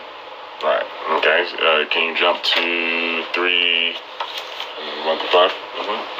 Chapter 3, verse 1. And now, my children, hearken unto me. Right, so this is your forefather, you so-called Dominicans and Simeons. Okay, he's telling you right here, okay? He's giving you some instructions. So listen to the instructions of your forefather. Okay, this is instructions. Also, you other Israelites, listen to the instructions of your foreuncle. All right? Beware of the spirit of deceit and envy. For envy ruleth over the whole mind of a man, and suffereth him neither to eat, nor to drink, nor to do any good thing. But it ever suggesteth to destroy him that he envieth. Okay, so be careful of envy, okay? It can mess you up all inside, okay? That's what he's saying. And so long as he that is envied flourisheth, he that envieth fadeth away. 2 years I afflicted my soul with fasting in the fear of the Lord, and I learnt that deliverance from envy cometh by the fear of God. Right, so it took him a while to get over it, okay? It clouded his whole life. Okay, don't let it cloud your whole life, okay? Whatever it may be. Okay, it's in your blood. Don't let it cloud your whole life. And it took him 2 years to shake it off. Verse 5. For if a man flees to the Lord, the evil spirit runneth away from him, and his mind is lightened. Okay, so when you don't even know what to do, you guys, you just flee to the Most High, you know what I'm saying, and ask for help. Okay, and then he'll help you. Okay, you don't have to do things on your own. You have the Most High. Okay, and so a trait of Simeon, which is actually a trait of the whole northern tribe, is actually their cake not turned, which means that they can look dark-skinned like me. They could look red and ready like my brothers, or they can even look so light-skinned that you would mistake them as a so-called white man when they're actually a Hebrew. Okay, so you can't judge everybody by their appearance. You must go into their genealogy. Okay, and I'm going to show you this. All right, so can you get for me Genesis 41 and 50? Or no, I'm sorry, Hosea 7 and 8. You're right, Hosea 7 and 8. And you're going to get for me Genesis 41 and 50. Hosea chapter 7, verse 8. Ephraim, he hath mixed himself among the people. Okay, so now Ephraim, right, it says he mixed himself among the people. Ephraim is the son of Joseph, and we're going to go into him next. Okay, but Ephraim represents the whole northern tribe. All right, keep going. Ephraim is a cake not turned. Verse 9, strangers have devoured his strength, and he knoweth it not. Yea, gray hairs are here and there upon him, yet he knoweth not. Verse 10. And the pride of Israel testifieth to his face, and they do not return to the Lord their God. Right. Nor seek him for all this. Right, so right here, this is a curse that's over the northern tribe. And don't get it twisted, the southern tribe has to be having the same thing, but this is specifically talking about the northern tribe right now. And it's them, and they mix with the other nations. And then they lose their color, and they lose their power. They no longer run as fast. They don't jump as high. They don't have as much rhythm. Okay, they lose their power, and they don't even know it. And they seek to be like these Gentiles instead of being like the Most High has them. And so Ephraim, who's today your so-called Puerto Rican, he's the son of Joseph, and Joseph got to represent the northern tribe. Okay, and Joseph was so special that both of his sons got to become a tribe. So basically, Joseph gets a double portion. Okay, so in the end time, every son of Jacob gets 12,000 elect, which I'm going to be going over. Joseph gets 24,000 elect. He gets a double portion. Okay, so it's no longer Joseph. It's his son Ephraim and his son Manasseh. And because Ephraim's the one of Joseph's lineage that got to be the head of Joseph, then Ephraim represents the northern tribe. Because Joseph was sold into slavery into Egypt that we just read about, that Simeon was happy about, and he became the top son of all the sons of Jacob. So he received the double portion, and I'm going to show you that. Okay, so when you hear Ephraim in the Bible, sometimes they may be talking about Ephraim, but sometimes they actually may be talking about the whole northern tribe. Just remember to have your context, okay? I'm showing you guys right here. So, when it said Ephraim is a cake not turned, he was talking about northern tribe, which is Simeon, so you can look any kind of way. But since it's used the word Ephraim, we're going to go ahead and go into Ephraim next, which is your so-called Puerto Rican. And Ephraim's brother is Manasseh, which is your so-called Cubans.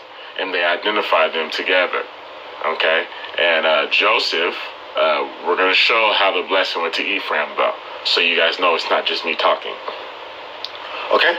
So, Genesis 41 and 50. Genesis chapter 41, verse 50. And unto Joseph were born 2 sons before the years of famine came. Okay. Which Asenath, the daughter of Potipharah, priest of On, bare unto him. And Joseph called the name of the firstborn Manasseh. Right, so the first son was Manasseh. Joseph's first son was Manasseh. For the Most High said, He hath made me forget all my toil and all my father's house. And the name of the second called he Ephraim. Right, so the name of the second is Ephraim. So these are Joseph's 2 kids, okay? We have Manasseh and Ephraim. Go ahead, finish up. For the Most High hath caused me to be fruitful in the land of my affliction. Okay, you see that? All right. So now the birthright is going to go to Ephraim. I'm going to show you that. Read for me 1 Chronicles 5 and 1. 1 Chronicles chapter 5, verse 1. Now the sons of Reuben, the firstborn of Israel, for he was the firstborn, but for as much as he defiled his father's bed, his birthright was given unto the sons of Joseph, the son of Israel. Right, so Reuben, the firstborn, we know that everything's supposed to go to the firstborn, but he ended up sleeping with one of his dad's handmaidens, and he defiled himself, so he lost his blessing. He lost his birthright, and the birthright then went to Joseph, which was Jacob's favorite, right? And so Joseph gets 2 portions, right? So this is how the birthright was going to Joseph to represent Israel. Keep going. And the genealogy is not to be reckoned after the birthright. Verse 2, for Judah prevailed above his brethren, and of him came the chief ruler, but the birthright was Joseph's. Right, so now it's not going to be reckoned by birthright, okay? So Reuben, no more, okay? So, but he's letting you know that the ruler, which is going to be Christ, see, Christ is all in the Old Testament, right? So that's why you need the Old Testament and the New, but the ruler is going to be Christ, but the birthright was still Joseph, okay? So the birthright is Ephraim. You guys see that? Can you read Genesis 48 and 11 for me? Genesis chapter 48, verse 11. And Israel said unto Joseph, I had not thought to see thy face. So right here, Jacob, whose name got switched to Israel, is about to pass away. Okay?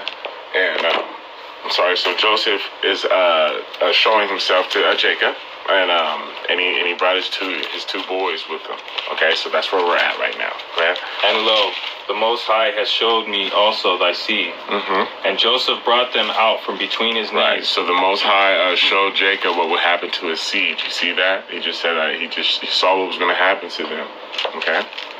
And he bowed himself with his face to the earth. And Joseph took them both, Ephraim in his right hand. So he put Ephraim in his right hand, towards Israel's left hand. And Manasseh in his left hand, toward Israel's right hand. And brought them near unto him. So Manasseh is actually the firstborn that we just read, right? On Ephraim. Yeah, on Ephraim, and he put his left hand on Manasseh, okay, which is backwards. Okay, keep going. I'm sorry. And Joseph took them both, Ephraim into his right hand, towards Israel's left hand, and Manasseh in his left hand, toward Israel's right hand, and brought them near to him, unto him. And Israel stretched out his right hand, and laid it upon Ephraim's head, who was the younger, and his left hand upon Manasseh's head, guiding his hands wittingly, for Manasseh was the firstborn. And he blessed Joseph and said, the Most High, before whom my fathers Abraham and Isaac did walk, the Most High, which fed me all my life long unto this day, the angel which redeemed me from all evil, bless the lads, and let my name be named of them, and the name of my fathers Abraham and Isaac, and let them grow unto a multitude in the midst of the earth. And when Joseph saw that his fathers laid his right hand upon the head of Ephraim. Right. So right now, Jacob's blessing his kids, and he's having his Joseph. He's giving him double portion right now. So what does this mean? So this means that Joseph is no longer a tribe, but his sons are a tribe now. So now this is the grandfather adopting his grandchildren as sons. Okay, does this make sense? This should be clear. Okay, so now Joseph is no longer a tribe. His sons, Ephraim and Manasseh, are a tribe. And as he's blessing them, this is the blessing that he was just putting over them, Joseph sees that he's giving a greater blessing to Ephraim. Okay, keep going. And when Joseph saw that his father laid his right hand upon the head of Ephraim, it displeased him. He didn't like that. He's about to bless Ephraim more. And he held up his father's hand to remove it from Ephraim's head unto Manasseh's head. So he was like, no. Put it back like this. He tried to do that. And Joseph said unto his father, not so, my father. He said, father. no, this is, no, I know what I'm doing. Okay. For this is the firstborn. Put thy right hand upon his head. And his father refused and said, I know it, my son, I know it. He also shall become a people, and he also shall be great. But truly his younger brother shall be greater than he. Right, so look, man, I know it's hurting your feelings. I know, man, you know what I'm saying? But look, chill. He's going to be a people, okay? But he's going to be greater than him. And his seed shall come a multitude of nations. And he blessed them that day, saying, in these shall Israel bless, saying, the Most High make thee as Ephraim and Manasseh. And he set Ephraim before Manasseh. Right. So you guys see that? This is where Ephraim, so the birthright was Joseph, and then Ephraim was set above Manasseh. So really the birthright was Manasseh's, but because it was Joseph, then it's got to go to Manasseh. He's the oldest, but Jacob, which is Israel, took it from Manasseh and put it on Ephraim. Okay, so do you guys see that? I hope that makes sense right there. Okay, so now we're going to identify who they are today. And Ephraim is your so-called Puerto Ricans, and Manasseh is your so-called Cubans. We know that they're both indigenous people to this area. We went over that earlier, and we're going to go to the scripture that helps identify them more. Genesis 49 and 22 through 26.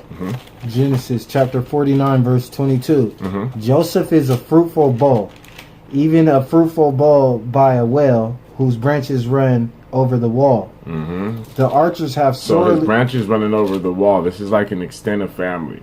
Okay, they have this custom where the children and the grandchildren, okay, they're all staying in the house together. Okay, this is how they're able to do that. This is a custom. This is a way of identifying the Puerto Ricans as Ephraim and Manasseh as the Cubans. Okay, this is actually a custom of their people. Verse 23, the archers have sorely grieved him and shot at him and hated him. Verse 24. So the archers grieved him and shot at him and hated him.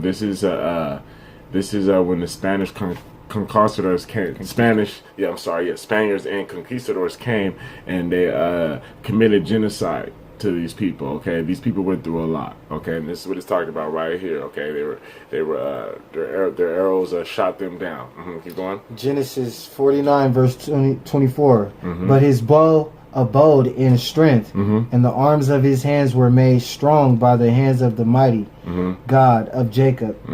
For thence is the shepherd, the stone of Israel. Right, so even though they went through this genocide, they wouldn't be killed, they wouldn't be overtaken. Keep going. Verse 25, even by the God of thy father who shall help thee, and by the Almighty who shall bless thee with blessings of heaven above, blessings of the deep that lieth under, blessings of the breast and of the womb. So you see, they're going to be blessed people, right? So their land is very blessed as well. Okay, so even though the Spaniards and conquistadors committed that genocide on them, they still would excel at the end. Okay, can you read for me Deuteronomy 33:13? You finish with 26. 26. Keep going. I'm sorry. Verse 26. The blessings of thy father have prevailed above the blessings of my progenitors. Right, so Joseph, he went further than the other kids of Israel. This is why the blessings for Ephraim. Unto the utmost bound of the everlasting hills. They shall be on the head of Joseph, and on the crown of the head of him that was separate from his brethren. Right, so Joseph was separated from his brother. Okay, so there's still the head. The birthright is Ephraim. Okay, you see that so-called Puerto Ricans, the birthright is yours. You guys need to know who you guys are. You know, but you've been mixing with the other nations and you made yourself weak. And this is why you're so-called Puerto Ricans. You can see them today. They'll either be dark, they'll either be light. They can be anywhere on the color spectrum. Keep on. I mean, read what you got. This is about the land, right? Yeah. Deuteronomy chapter 33, verse 13.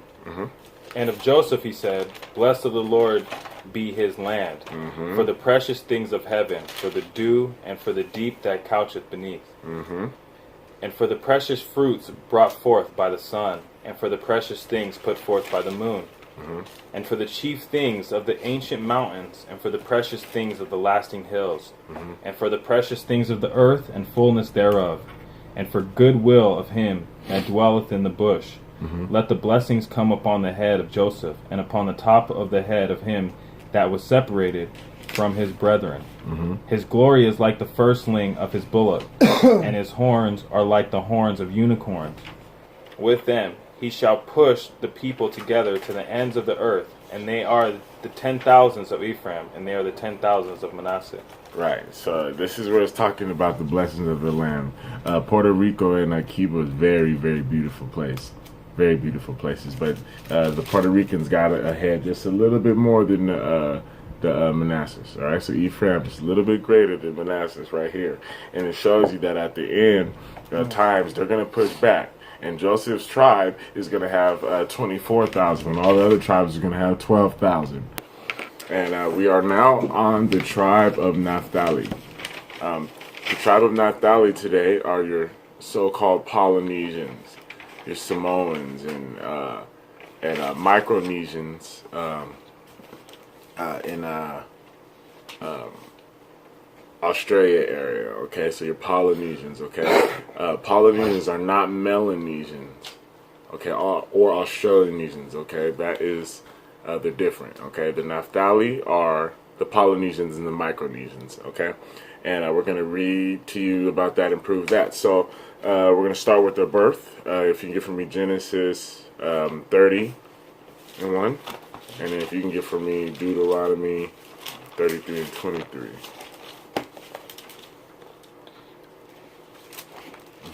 Verse 1. Genesis chapter 30, verse 1. And when Rachel saw that she bare Jacob no children, Rachel envied her sister, and said unto Jacob, "Give me children, or else I die."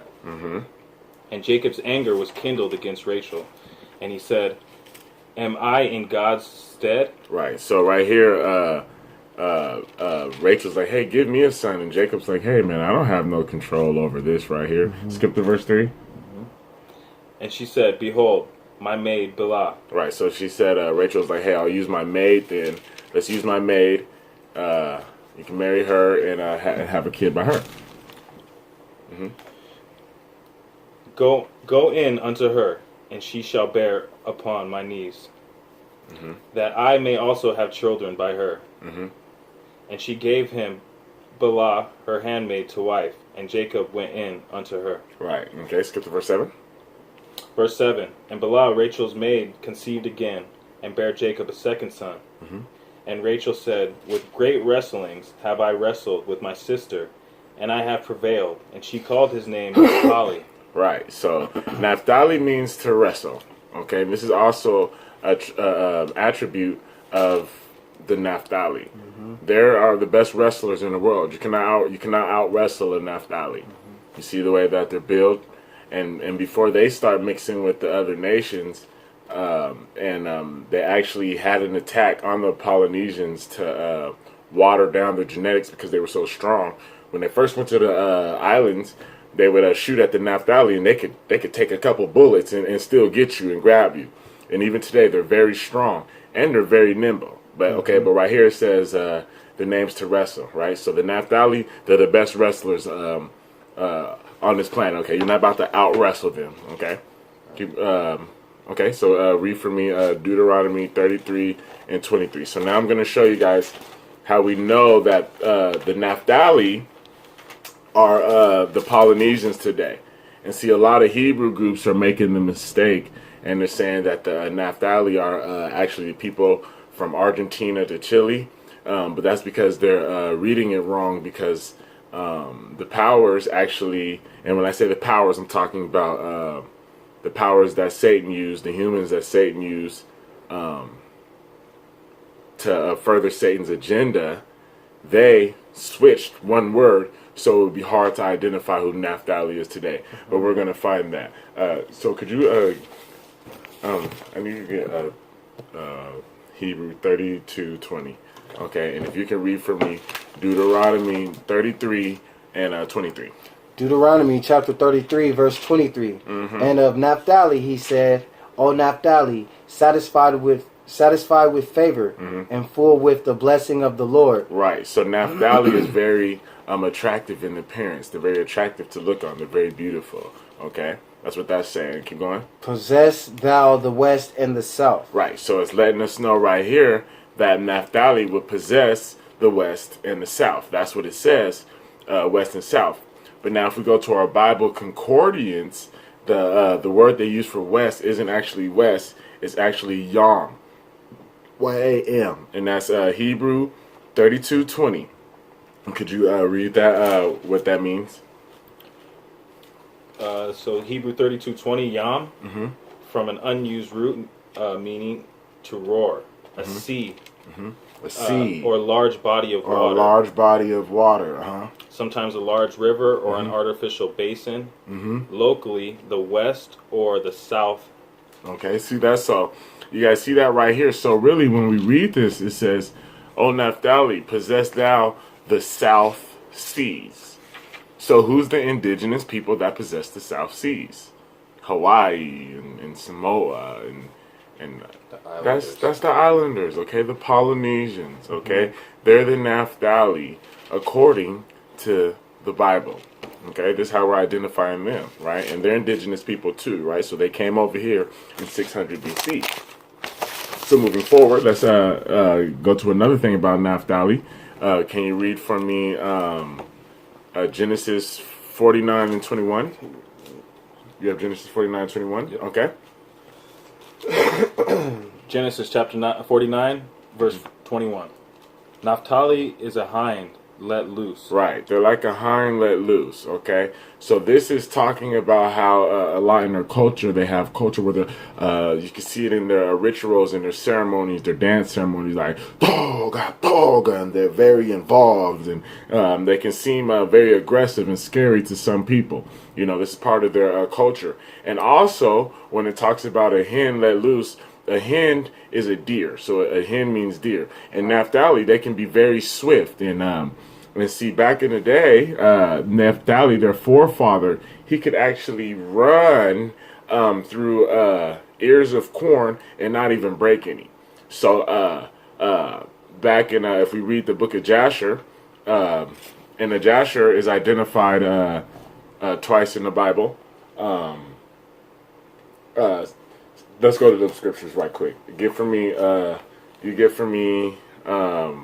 Joshua? Yep, Joshua 10 and 13, and you get for me 2 Samuel 1 and 18 right quick. Okay, so I'm gonna show you that the book of Jasher is referenced in the Bible. So you know we're not just reading random material.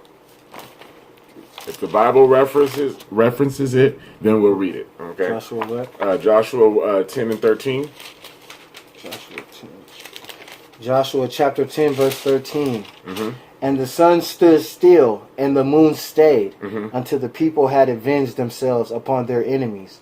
Is not this written in the book of Jasher? Right here it says, so is not this written in the book of Jasher?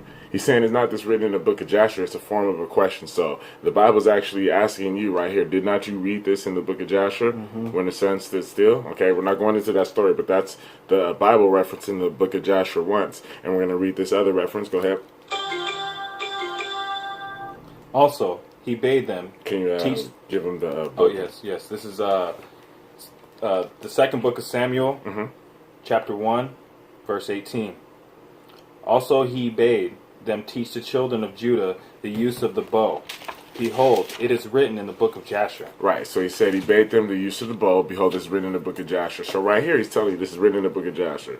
Okay, and so we're going to show you something that was in the book of Jasher. Okay, and so to the Naphtali out there, you so-called Polynesians, this is your forefather. He was very quick and nimble.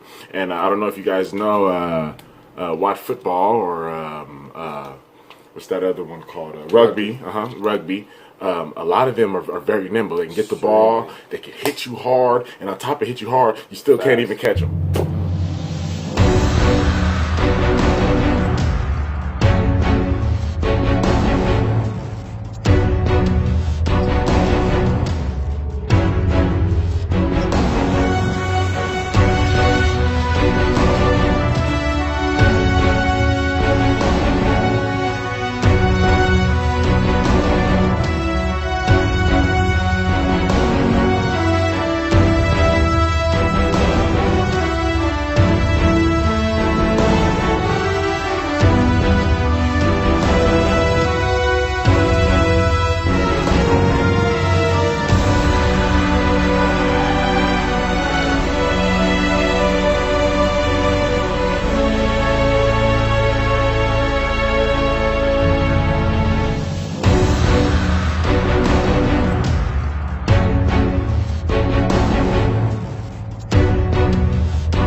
Still can't even catch them, right? And this is the attribute of your forefather. So we're going to read about that right here. Father Jacob had died, and they were talking about the land, and Esau had went back on his further promises. So Joseph told Naphtali to run back and go get the stuff. But listen to what they say about him. Go ahead. The book of Jasher, chapter 56, verse 59. Naphtali was lighter on foot than any of the stags that were upon the wilderness. Right. So Naphtali was lighter on foot than all the animals that were in the wilderness. You see that, lighter on foot. For he would go upon ears of corn without crushing them. Right. So he could run upon ears of corn without crushing them. You see that, right? So that was showing you that. Not only Naphtali, he can out wrestle you, but he's also quick and he's nimble. Okay, right. So that's another attribute too. Genesis 49:21, it says he giveth goodly words also, and that we know that the islanders are really, they have that aloha spirit. They speak highly and they speak really with really positive and kind words. Right. So they give. So right, so finishing out, it says they give goodly words. So they have words of respect, just like you said, aloha. Another word they say is kia koa. That means stay strong. Okay, so that's the Naphtali. Okay, and so now we're going to go to Issachar and get from me Genesis 30 and 17 and Genesis 49 and 14. So Issachar today is your so-called Mexicans. Okay, and you're so-called Mexicans. Okay, you're not Mexicans, you are Issachar, and we know that they're children of Israel because we showed you earlier how they came over here 600 BC. So all the indigenous people we already been proven are Israelites. So since now we just have to identify who's who, and that's what we're going to do today. So first, we'll start with their birth. Go ahead. Genesis chapter 30, verse 10. Verse 17. Oh, verse 17, excuse me, verse 17. And God hearkened unto Leah, and she conceived, and bare Jacob the 5th son. And Leah said, God hath given me my hire, because I have given my maiden to my husband. And she called his name Issachar. Right. So the name is my hire. So my hire for Issachar means that today these people actually would work for very cheap labor. And they would do a very good job. So, I mean, if you need something done, the Issachar are the people that you can get the best job done for cheap. Okay, this doesn't mean that the other Israelites can't do good jobs, but the Issachar, they excel at doing a good job and it's very, very cheap. And if we look at today's society, the so-called Mexican, sometimes they'll be hanging outside department stores waiting to be picked up for hire. That's what they are. They're waiting to be picked up so they can go work for some very cheap labor, even though when they get there, they're required to do everything. Right. Okay. Above and beyond. They're required to go above and beyond. So Genesis 14. Genesis chapter 49, verse 14. Issachar is a strong ass couching down between two burdens. Right. So a strong ass crouched down between burdens. This is when you see a donkey and they have the burden in between them, they're used, right? And this is a representation of the so-called Mexican, the Issachar, because they work so hard, okay? And they're just like this donkey, right? Keep going. Verse 15. And he saw that rest was good, and the land that it was pleasant. Right. So also they love the rest part. So what happens is they work really hard, and if you look at the culture in Mexico, they work really hard, and in the middle of the day, everybody rests. So everybody in the land rests, and then at the end of the rest, they go back to working. And this is also attributed to their day of the big day. I believe that's what, Cinco de Mayo, I believe, right, where it's a day of rest for everybody. Okay, it's a big holiday. Okay, so the Most High seen that rest was good. This is very good for them, especially because they work so hard. Okay, keep going. And bowed his shoulder to bear, and became a servant unto tribute. Right. So here it says that Issachar became a servant unto tribute. So showing that, hey, he's for hire. You see how they are? They're like a servant unto tribute. Okay, they work very hard, and a lot of them work very hard and don't do no complaining. You know, a lot of them out there in America's being abused where the curse says they would plant vineyards and not live in them. That's really prominent with the Issachar people. They'd be out there all day picking stuff, and they don't even get the benefits of it. But they're really Israelites, and they're kings of this earth, and it's time for them to come back and not be for hire like that anymore. Okay. Oh yeah, we love hard-working people, but it's not okay to take advantage of them. Okay. Deuteronomy. Somebody get for me Deuteronomy 33 and 18, and then 1 Chronicles 12 and 32. Deuteronomy chapter 18 or chapter 33 verse 18. And of Zebulun he said, "Rejoice, Zebulun, in thy going out, and Issachar in thy tents." Right. So Issachar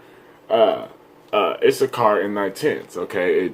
A lot of people don't know, but hey, man, they're all related. So just like the Native Americans dwelt in tents, so did the Issachar people. They used to all dwell in tents. Actually, all the tribes of Jacob dwelt in tents. Right. Okay, can you read 1 Chronicles? Oh, go ahead.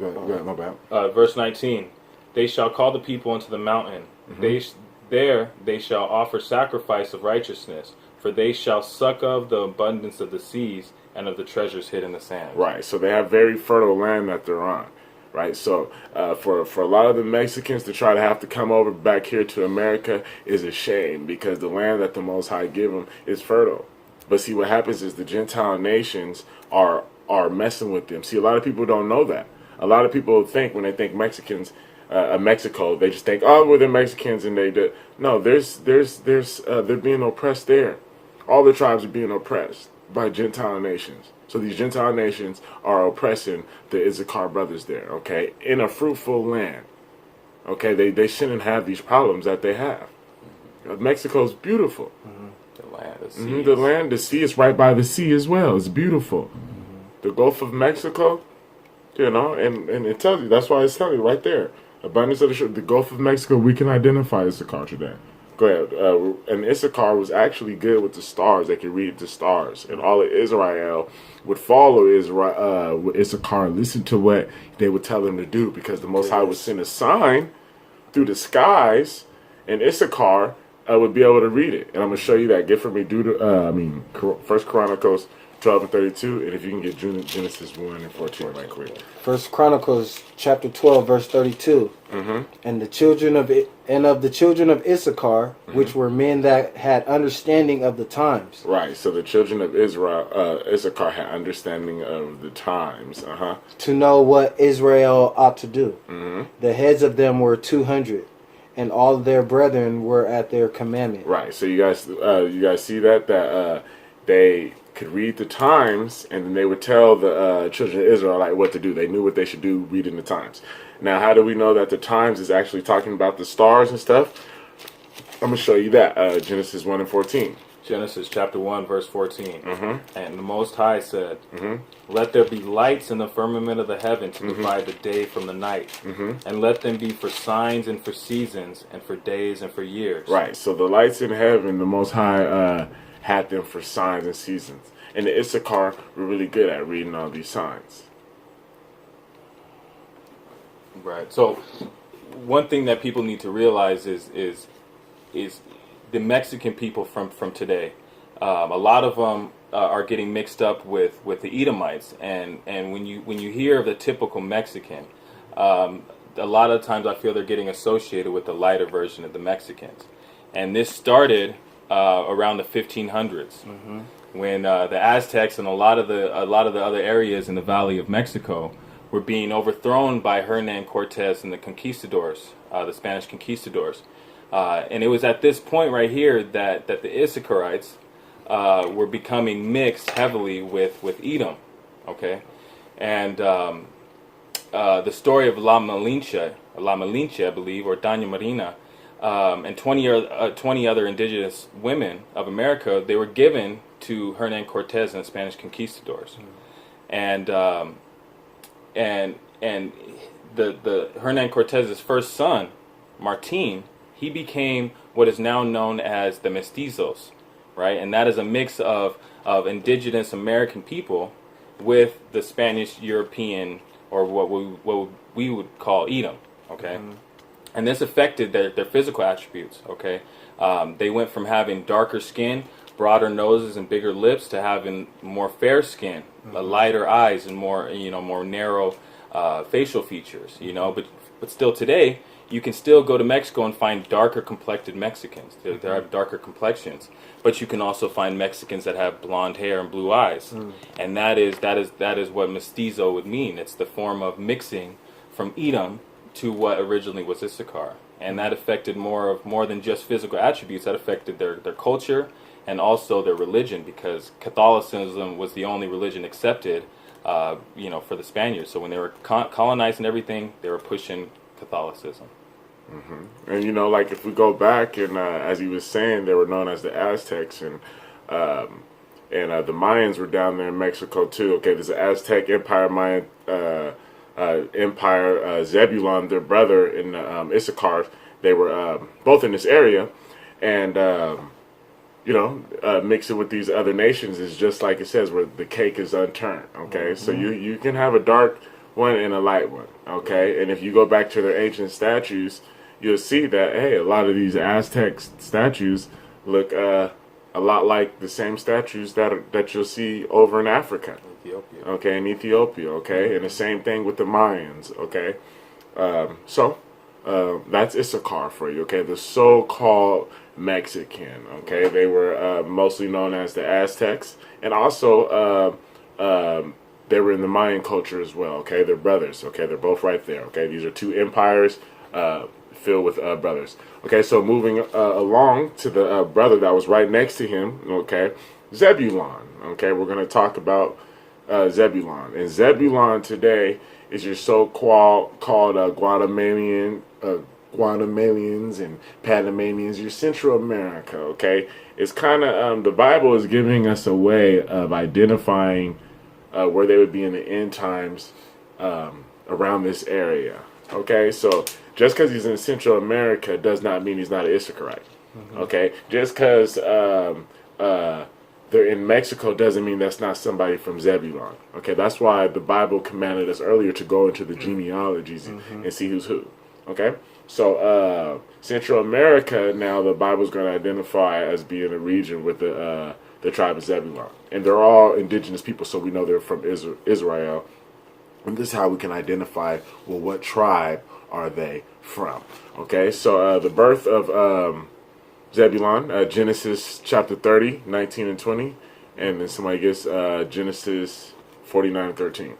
Genesis chapter 30, verse 19. And Leah conceived again and bare Jacob the sixth son. Verse 20. And Leah said, the Most High hath endued me with a good dowry, and now will my husband dwell with me, because I have borne him 6 sons. And she called his name Zebulun. Right, so this is her 6th son. Okay, not Jacob's sixth son, but this is her sixth son, and his name was Zebulon. Okay, and you read what you got, Genesis 49:13. Genesis chapter 49, verse 13. Zebulon shall dwell at the haven of the sea. Right. So this is the way that we can identify Zebulon, the Panama Canal. It's the haven of the sea. Okay, you see right there. So the Bible, that's how we identify where the tribe of Zebulon is. They're the haven of the sea. And he shall be for an haven of ships. Right, so their area is a haven of ships. Okay, now don't get it twisted. Just because they have this nice, beautiful area doesn't mean that they weren't getting oppressed as well. They were getting oppressed as well, and they got conquered by the Spaniards and conquistadors as well. But they're the haven of ships. Okay, this is how we can identify them today. Okay, Panama, the haven of ships. Okay, moving forward, Deuteronomy 33:18. Deuteronomy chapter 33, verse 18. And of Zebulun he said, rejoice, Zebulun, in thy going out, and Issachar in thy tents. Right, so Zebulun, rejoice in thy going out, right? Showing more evidence of him being by the sea, okay? He's right there, Central America. All right, so this is how we know who Zebulun is today, okay? You so-called Panamanians and Guatemalans and El Salvadorians, and, you know, you guys are the tribe of Zebulun. Okay, moving forward, we're going to identify the tribe of Reuben. Okay, Reuben is your so-called Austronesians. Okay, this is your indigenous people to Australia. Okay, these are your Melanesians. Okay, these are going to see, these are people who are dark with blue eyes. These are your Seminole Indians. Okay, so these are your Seminole Indians here in America. Okay, these are all the tribe of Reuben. Go ahead. Genesis 29 and 31. Genesis chapter 29, verse 31. And when the Lord saw that Leah was hated, he opened her womb, but Rachel was barren. Right, so this is, we've seen that Leah was hated, right? So he opened up her womb. And Leah conceived and bare a son, and she called his name Reuben, for she said, surely the Lord hath looked upon my affliction. So now, therefore, my husband will love me. Right. So Reuben was born, and it brought Leah more favor with Jacob, right? Because Leah and Rachel were sisters, and Jacob liked Rachel more. But yeah, so Reuben was the firstborn. Genesis 49 and 3. Genesis chapter 49, verse 3. Reuben, thou art my firstborn, my might, and the beginning of my strength, the excellency of dignity. Right. When it says the excellency of dignity, they're the ones that refrained from a peace treaty with Edom. When Edom came, they're the one tribe that refrained from a peace treaty with Edom, because we know Edom didn't honor any treaties anyways. Okay, so that's where it's talking about excellency of dignity. This helps us identify them as well. Keep going.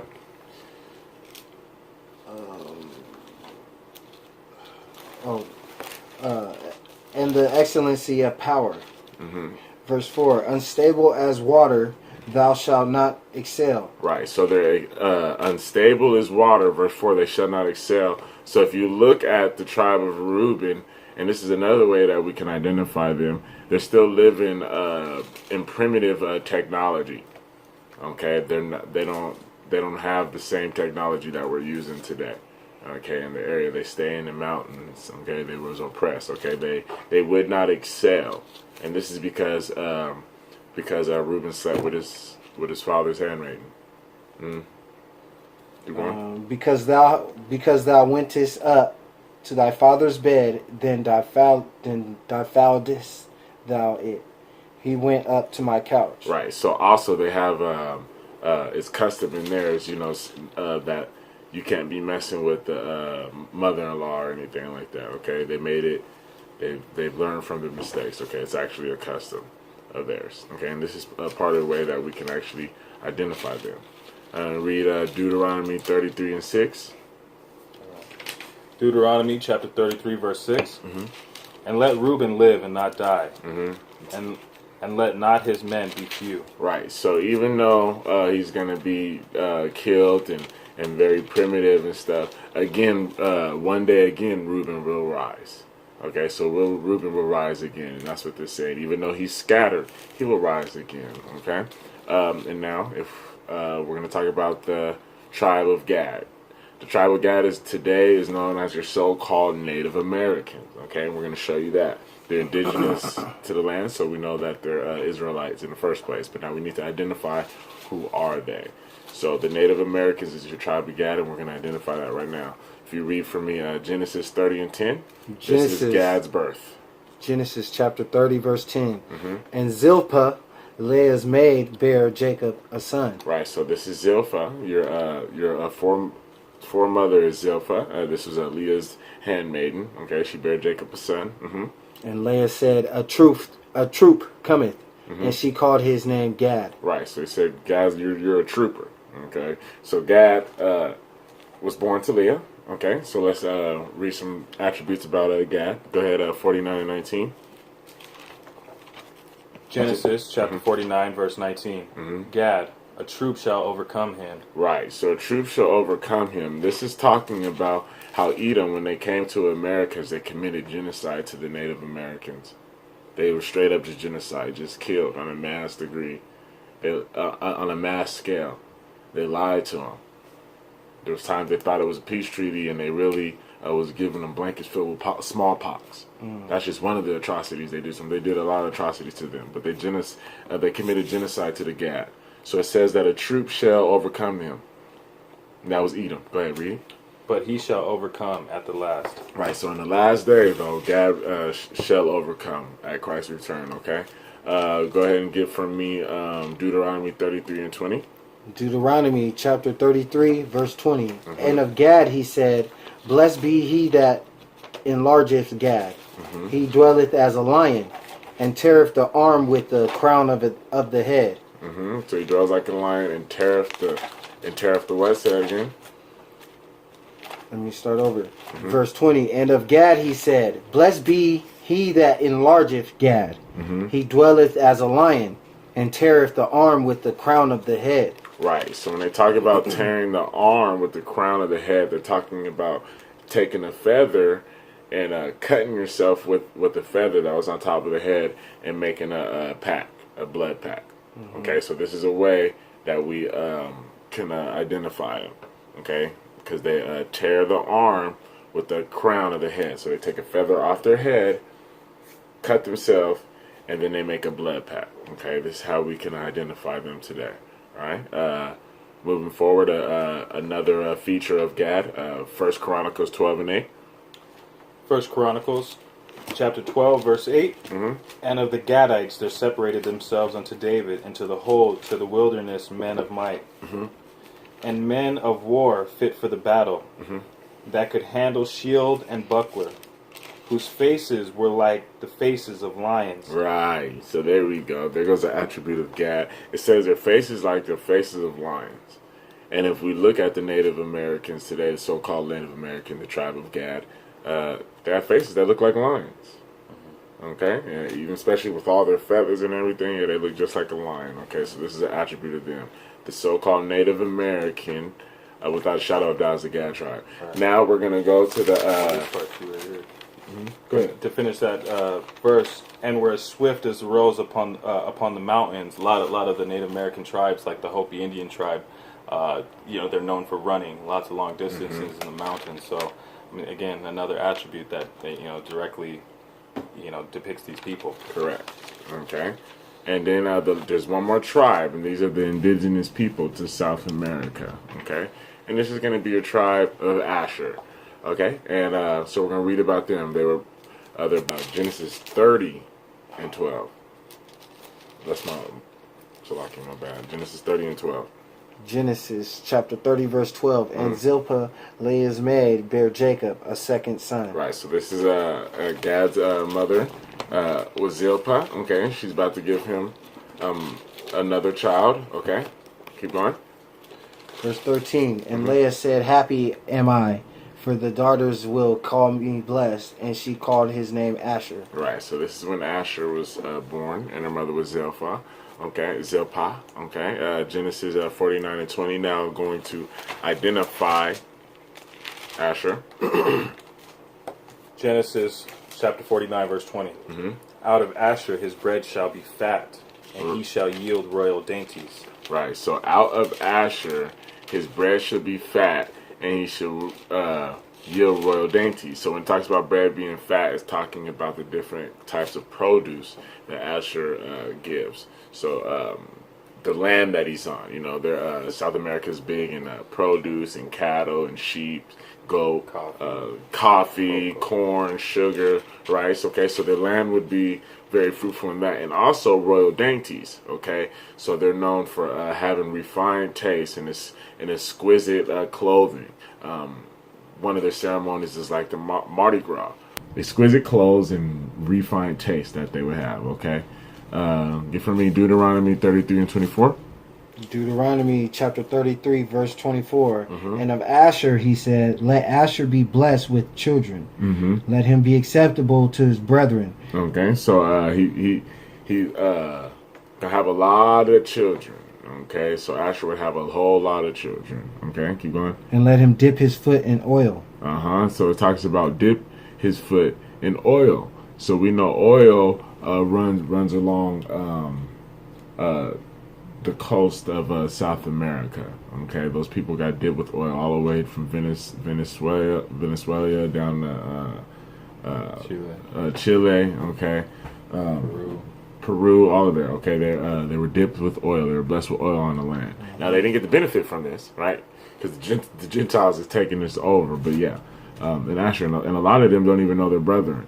And we also know that with Asher, they were there, right? And then around the 1500s, they were conquered, okay, by Edom, and then 100 years later, in the 1600s, a big group of Judah was enslaved there. Okay, Judah was enslaved in North America and South America. So there's a lot of Judites as well in South America, and there's a lot of different nationalities as well. But the indigenous people of South America are Asher. All right, keep going. Verse 25. Thy shoes shall be iron and brass, and as thy days, so shall thy strength be. Right, so their shoes should be iron and brass. It was talking about the metal depots of South America. So like they have high iron there, and brass, and chrome, and nickel, and tin, and copper, and creom. And so they have a whole bunch of different metals there. Okay, this is Asher. This is how we know that this is the tribe of Asher, right? Because this is identifying the people that are in South America. Okay, and so now we went over all the 12 tribes that are going to be get blessed at the end. But there was a tribe, Dan. So there was a tribe of Dan, and so a lot of people be asking, well, what happened to the tribe of Dan? And so I'm going to show you what also happens to the tribe of Dan. Okay, the tribe of Dan actually gets kicked out for being a snake. They brought in idols and everything, and then after they did that, they were actually known as the Spartans. Okay, they made a movie about them and everything. Okay, but they're the Spartans. They're actually our brothers. Okay, and I'm going to show you all this right now. Get for me Genesis 30 and 5. Genesis chapter 30, verse 5. And Bilhah conceived and bare Jacob a son. And Rachel said, God, the Most High hath judged me, and hath also heard my voice, and hath given me a son. Therefore called she his name Dan. Right. So she bare Dan. Okay. He's the daughter of a handmaiden. Moving forward, go to Genesis 49 and 16. The book of Genesis chapter 49 verse 16. Dan shall judge his people as one of the tribes of Israel. So it says Dan shall judge his people as one of the tribes of Israel. See, these tribes are actually supposed to judge the tribes of Israel. So when it says as, means that he's not going to be there. It's just as. And he actually sets himself up to try to do what the priest did. Verse 17. Dan shall be a serpent by the way, an adder in the path, that biteth the horse heels, so that his rider shall fall backward. Right. So he was actually, what they're talking about right here is he's you know how you have a horse rider, and if you bite the horse's heels, the horse is going to flare up and kick the rider off of the horse. Okay, so this is what he did to Israel. He helped bring them down as servants, just like that one scripture where it said he's seeing servants on horses and princes on walking. Okay, this is in part in representation of what Dan did. Okay, he kicked us off the horse and put the Gentile nations, brought the Gentile nations above us by getting us to involve in idols and all that stuff. And I'm going to show you all this. Okay, get from me Judges 18 and 29, and then you get from me Judges 5 and 17. The book of Judges, chapter 18, verse 29. Mm-hmm. And they called the name of the city Dan, mm-hmm. and after the name of Dan their father, who was born unto Israel. Right, so here Dan is taking some, because we're going to just jump right into it. Dan is taking some land that wasn't his in the first place. Okay, this is some of the land of his brother. Mm-hmm. Verse 30.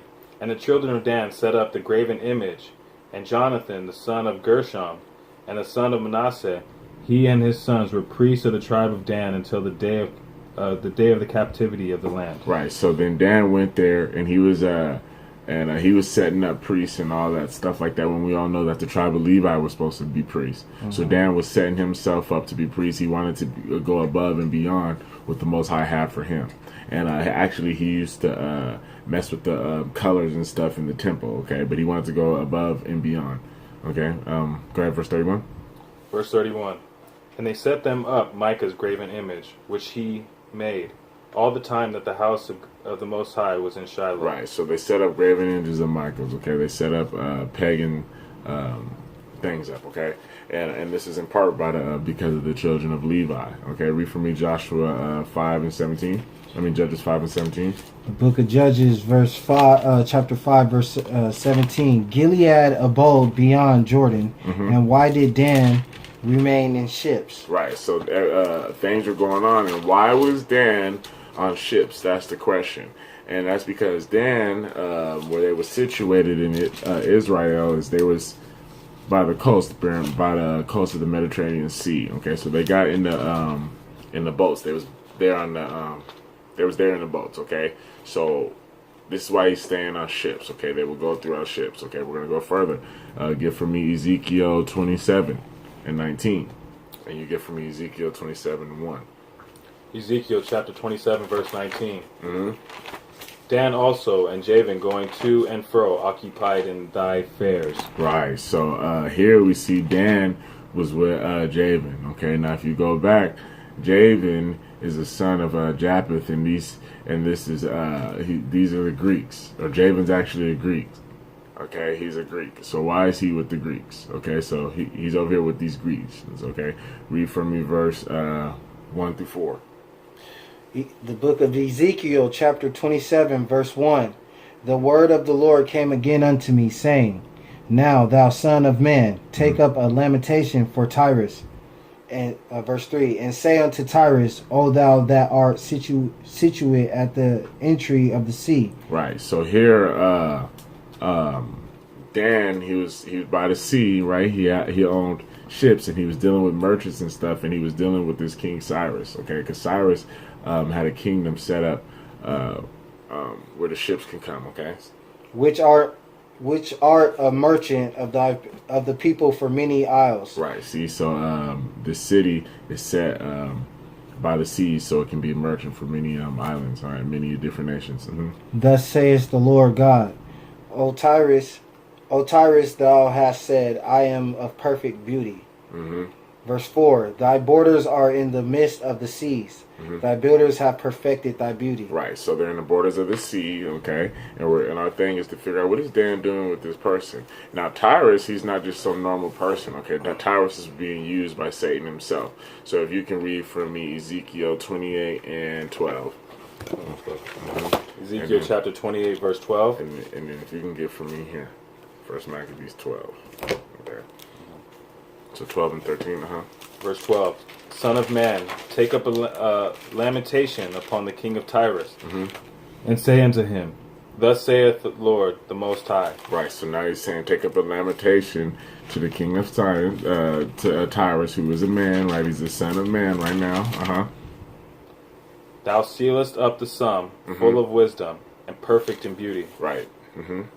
Thou hast been in Eden, the garden of the Most High. Ooh, you see this? Where he said he's been in Eden.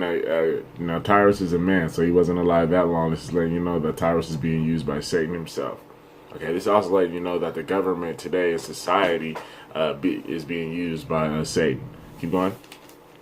Every precious stone was thy covering. The sardius, topaz, and the diamond, the beryl, the onyx, and the jasper, the sapphire, the emerald, and the carbuncle, and gold. The workmanship of thy tabrets and of thy pipes was prepared in thee in the day of thou was created. Right. So you're describing how beautiful Satan was. He was diamond and beryl and onyx and sapphire and all that, right? So it's letting you know that Tyrus was being used by Satan.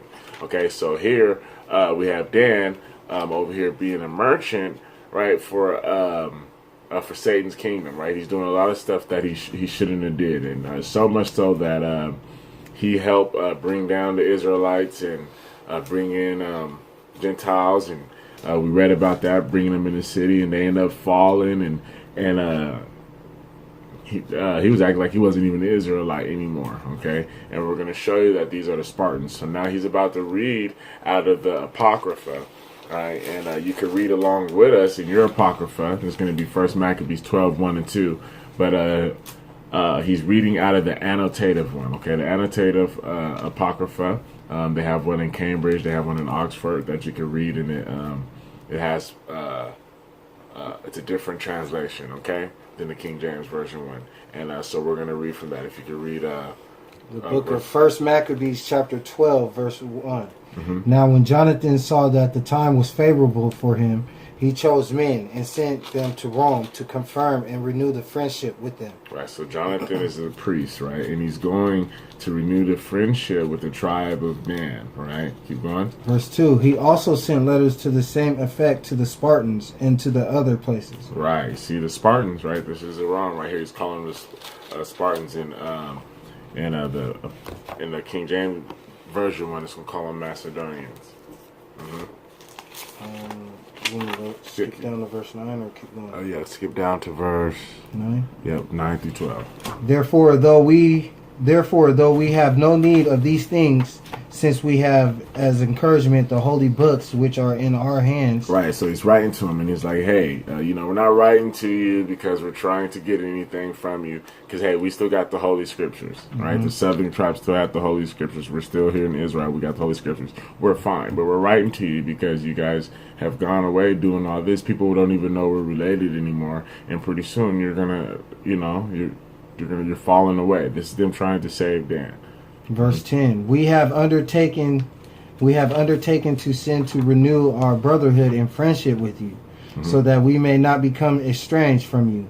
For considerable time has passed since you sent your letter to us.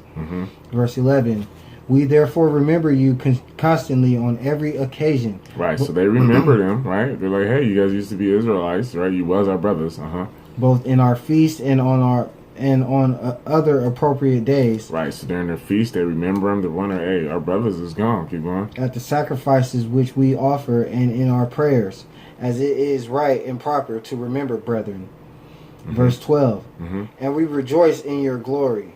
So they rejoice in their glory and stuff, right? Because we've seen the movies. We've seen how the Spartans were tough people. So they rejoice in their glory. They wanted them to win and everything, right? Skip to verse 21. Verse 21, it has been found in writing concerning the Spartans and the Jews that they are brethren. So it says Spartans, right? In the King James Version one, it's going to say them it's going to call them Lacedaemonians, okay? But the Lacedaemonians, they're Spartans, okay? So the Spartans were the tribe of Dan. Keep going. And are of the family of Abraham. They're from the family of Abraham. You guys see that? Right, so the tribe of Dan was actually the Spartans, okay, and they fell. And later on, we're about to read that when it's time for the elect, that they weren't chosen for one of the elect because they did some serpent stuff, right? They gone away with idols, okay, and so that's everything about the tribe. That's showing you who the 12 tribes are today, okay. Going from the top down, we have Gad. Going from the top of the Americas all the way down, we have Gad, You got Judah in there. You got Issachar with Mexico. You have Zebulon in Central America. You have Asher for South America. You got Asher for South America. You got Benjamin for the West Indians. Okay, you got Cuba and Puerto Rico. That's your Ephraim and Manasseh. Okay, you got Levi and Dominican on the same island. Okay, that's your Haitians and your so-called Dominicans. Okay, that's Levi and Simeon. Okay, we have our Reuben, who's your so-called Seminole Indians, who are in Florida and some South America and predominantly in Australia. Okay, also known as Melanesians. Okay, then you have your Naphtali, who are they have the sea. Okay, so this is talking about. I don't think I missed anybody, and if I did, we went over it in the video. So I want you to read for me Ecclesiastes 10 and 7, and somebody get for me Hosea 1 and 10. And I read Ecclesiastes 10 and 7, but now I'm trying to show you guys now who you are and why it's important to be to know who you are. Okay, go ahead. Ecclesiastes chapter 10 verse 7. I have seen servants upon horses. So you've seen servants upon horses. Okay. And princes walking as servants upon the earth. The princes walking as servants. Okay, this statue is the scriptures talking about you. Okay, you're supposed to be on the horse, and the Gentile nations are supposed to be walking beside you. Read from me on Hosea 1 and 10. Hosea chapter 1 verse 10. Yet the number of the children of Israel shall be as the sand of the sea. Right, so once we realize that we're brothers and sisters, we're like the sand of the sea. We cannot be numbered. Okay, we're everywhere. Which cannot be measured nor numbered. And it shall come to pass that in the place where it was said unto them, ye are not my people. So in this land here in America, where it says that you guys are African American and you're Mexican and you're Native American and you're Polynesian, it's going to be said in this very land. You guys are seeing these prophecies being fulfilled right before our eyes. It's saying in this very land, you will be called my people. Ye are the sons of the living God. You are sons of the Most High. You know who you are. Is that verse 11? No, that was the end of 10. You want me to read it? No, the end of 10. That's good. Okay, wait. Read 11. Go ahead. Then shall the children of Judah and the children of Israel be northern kingdom and the southern kingdom be gathered together. Christ can gather us together. And appoint themselves one head. And appoint ourselves one head, Christ. And they shall come up out of the land. For great shall be the day of Jezreel. Okay, so he's going to take us out of America and bring us back into our own land one day. Okay, it's going to happen pretty soon. So now I'm going to show you guys why it's important. Why Israelites are even important in the first place, because now you can be like, okay, well, we're Israelites, so why does it even matter? Well, it matters because the Israelites are going to be the next rulers when Christ comes. Okay, the elect, the chosen elect, they're going to rule on earth for 1,000 years with Christ. Okay, and we're going to read who they're from right here. If you can read for me Revelation 7 1 through 8. Revelation chapter 7 verse 1. And after these things I saw 4 angels standing on the 4 corners of the earth, holding the 4 winds of the earth, that the wind should not blow on the earth, nor on the sea, nor on any tree. And I saw another angel ascending from the east, having the seal of the living Most High. And he cried with a loud voice to the 4 angels, to whom it was given to hurt the earth and the sea, saying, hurt not the earth, neither the sea nor the trees, till we have sealed the servants of the Most High in their foreheads. Right, so don't start this apocalypse until we seal all the elect. And the chosen elect were there from Christ's time all the way until Christ returns. Some died and some are still going to be alive. Keep going. Verse 4. And I heard the number of them which were sealed. Right, so these are the elect that's sealed. And there were sealed 144,000 of all tribes of the children of Israel. 144,000 elect. This was a promise to Abraham. Of the tribe of Judah were sealed 12,000. Of the tribe of Judah, your so-called African Americans scattered all over the world, your so-called Nubians. 12,000 were sealed. Of the tribe of Reuben were sealed 12,000. Your so-called Seminole Indians, your so-called Aborigines of Australia, 12,000 were sealed. Of the tribe of Gad were sealed 12,000. Your so-called Native Americans, 12,000 sealed. Of the tribe of Asher were sealed 12,000. Your so-called South Americans, sealed 12,000. Of the tribe of Naphtali were sealed 12,000. Your so-called Polynesians, 12,000 sealed. Of the tribe of Manasseh were sealed 12,000. Your so-called Cubans, 12,000 were sealed. Of the tribe of Simeon were sealed 12,000. Your so-called Dominicans, 12,000 were sealed. Of the tribe of Levi were sealed 12,000. Your so-called Haitians, 12,000 were sealed. Of the tribe of Issachar were sealed 12,000. Your so-called Mexicans, 12,000 were sealed. Of the tribe of Zebulun were sealed 12,000. Your indigenous people to your so-called Panamanians and Guatemalans, 12,000 sealed. Of the tribe of Joseph were sealed 12,000. Joseph, and he's talking about Ephraim right now, right? So, of your so-called Puerto Ricans, 12,000 were sealed. Of the tribe of Benjamin were sealed 12,000. And your so-called Jamaicans and West Indians, 12,000 were sealed. Okay, and then go ahead and read verse 9 for us. After this I beheld, and lo, a great multitude which no man could number of all nations. Right, so first they were sealed, right? So you have the Most High's elect. And then after that was a multitude of people, right? So there's still going to be other people on earth, okay? And this is that multitude of people which no man could number, of all men and all nations, okay? Read that, go ahead.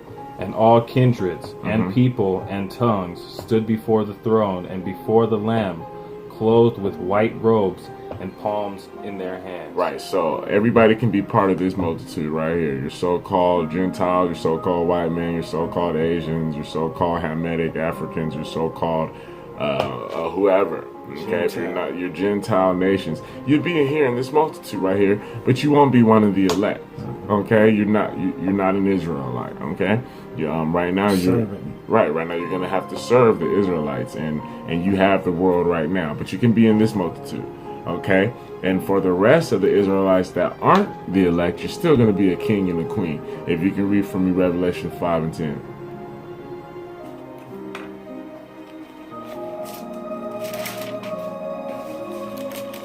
Revelations chapter 5 verse 2. And has made us unto our God kings and priests. You see that? So the Most High has made us kings and priests. Okay, he's made us kings and priests, the children of Israel. And we shall reign on the earth. And we shall reign on the earth. Okay, we're gonna reign here on earth. Go ahead, read for me Romans 3, 1 through 2. Sorry, Romans 3, 1 through 2, and if you can get from Ezekiel 38 and 17. 38. Romans chapter 3, verse 1. What advantage then hath the Jew? So he's asking, what advantage does it have a Jew? Why does it even matter to be an Israelite? What advantage does a Jew have? Or what profit is there of circumcision? What profit us being an Israelite? Much every way. Much every way. Okay, it said there's much every way. Why? Chiefly because that unto them were committed the oracles of the Most High. Right. So unto them it was committed the oracles of the Most High. Okay, you guys see that? Amos chapter 3, verse 7.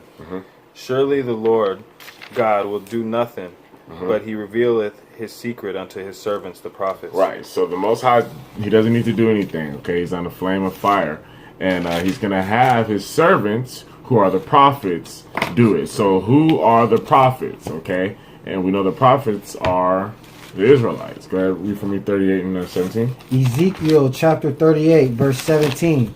Thus saith the Lord God, art thou he of whom I have spoken in old time by servants and the prophets of Israel? Right. See, I've spoken in old times by my servants, the prophets of Israel. Okay, so you guys see that? Which prophesied in those days many years that I would bring thee against them. Right. So you guys see that the prophets are the Israelites. Okay, so even today, the Most High has made you guys prophets and prophets, kings and queens. Okay, the oracles of the Most High have been given to us. This is why it's imperative that we that you wake up to who you are and go forward. This is why He commanded you to go in your genealogy and figure out who you are, so you can be the light of this world. Okay, we're gonna finish us off with Matthew 5:12, please. Matthew 5:12. Okay, so this is who you guys are. 5:12 through Matthew 5:12 through 20. Matthew chapter 5, verse 12. Rejoice and be exceeding glad, for great is your reward in heaven.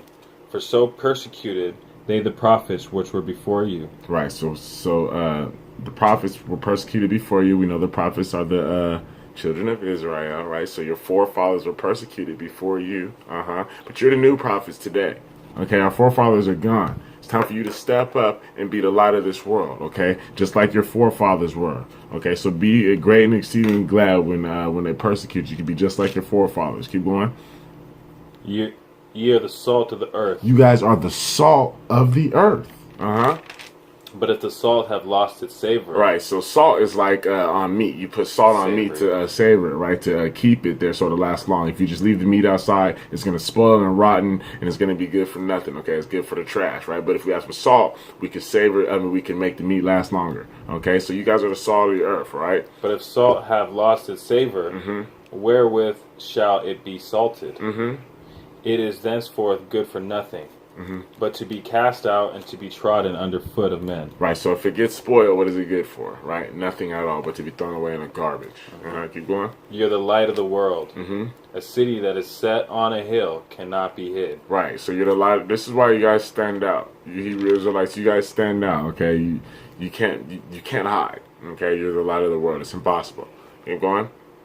Neither do men light a candle and put it under a bushel. Right. But on a candlestick. Right, so you're supposed to be the light of the world, right? And you make sure that light is in an area where it could reach light to everybody, okay? You make sure that candle's in a special spot.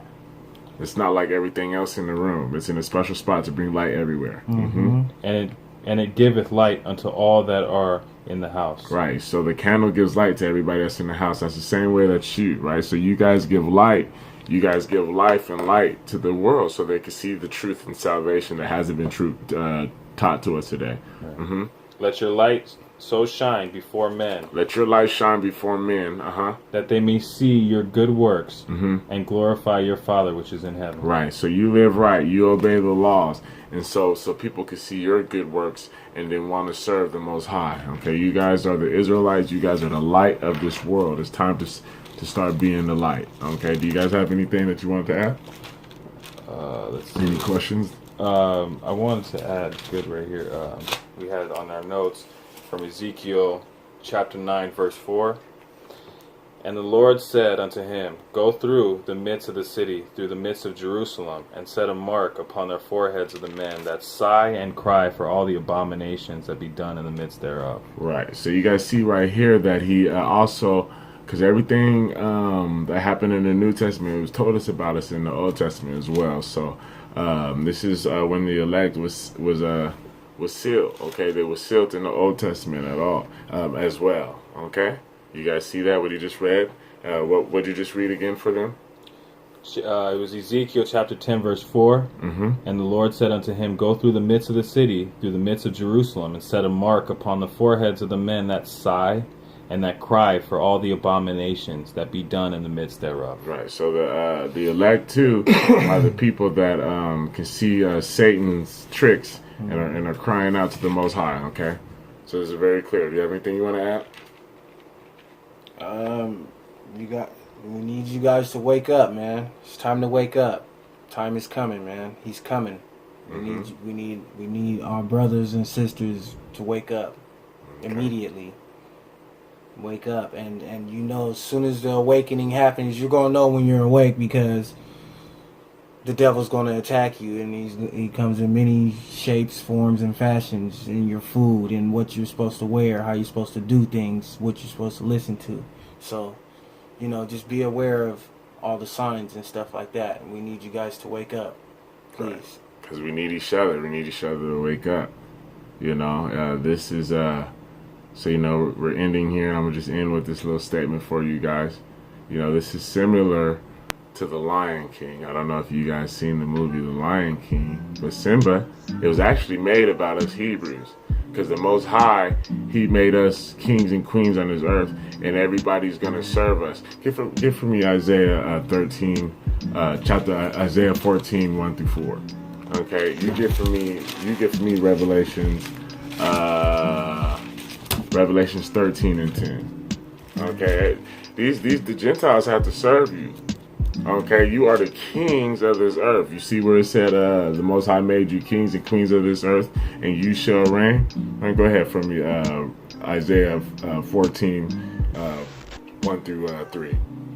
Isaiah chapter 14, verse 1. Mm-hmm. For the Lord will have mercy on Jacob, and will yet choose Israel, and will set them in their own land. Mm-hmm. And the strangers shall be joined with them, and they shall cleave to the house of Jacob. Right, so the Most High is going to set them in their own land. Go on. And the people shall take them, and bring them to their place, and the house of Israel shall possess them in the land of the Lord for servants and handmaids. You see that? So the house of Israel is going to possess these Gentiles for servants and for handmaidens. Servitude. Okay? Mm-hmm. So they got to fill out their servitude, just like you're a servant right now. Mm-hmm. And it's not racism. You don't own the world right now. You're a servant right now. Mm-hmm. Okay? It's not racism. It's just our time to reign. Mm-hmm. And they shall take them captives, whose captives they were, mm-hmm. and they shall rule over their oppressors. Mm-hmm. So the people that were oppressing us and stuff like that, we'll get to rule over them, and we'll show them how a righteous ruler is really supposed to lead. Okay. Revelations chapter 13, verse 10. Mm-hmm. He that leadeth in the captivity shall go into captivity. Right. So who led into captivity? The Gentiles did. So they have to go into captivity after this.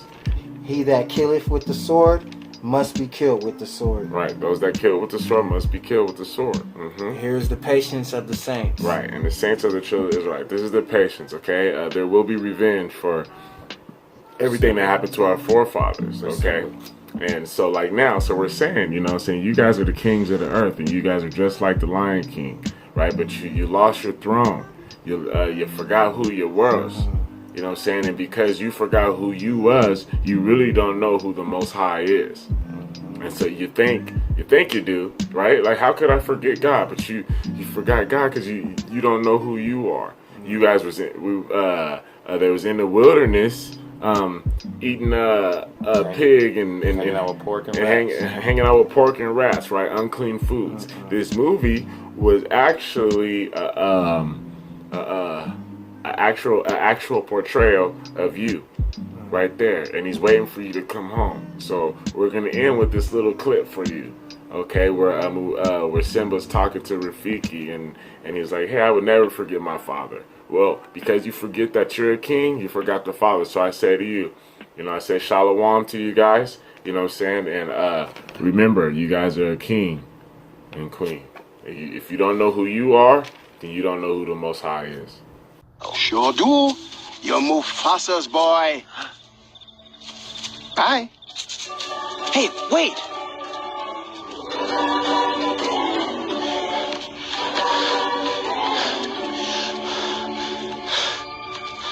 You knew my father? Correction. I know your father. I hate to tell you this, but he died a long time ago. Nope. Wrong again. He's alive, and I'll show him to you. You follow old Rafiki. He knows the way. Come on.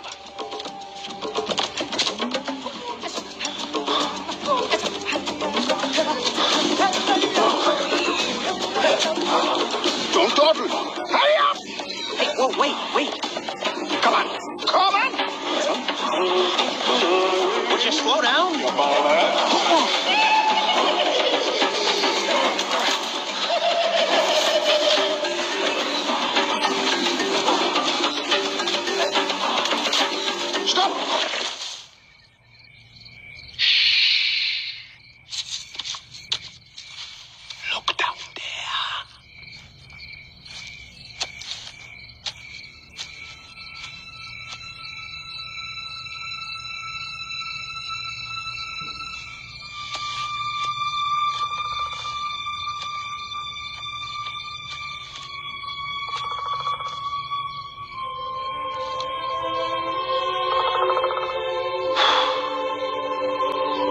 That's not my father.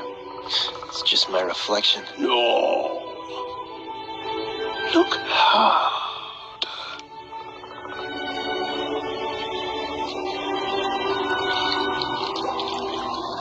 You see, he lives in you.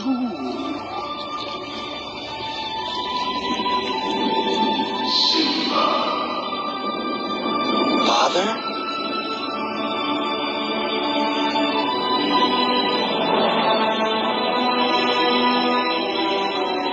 Simba, you have forgotten me.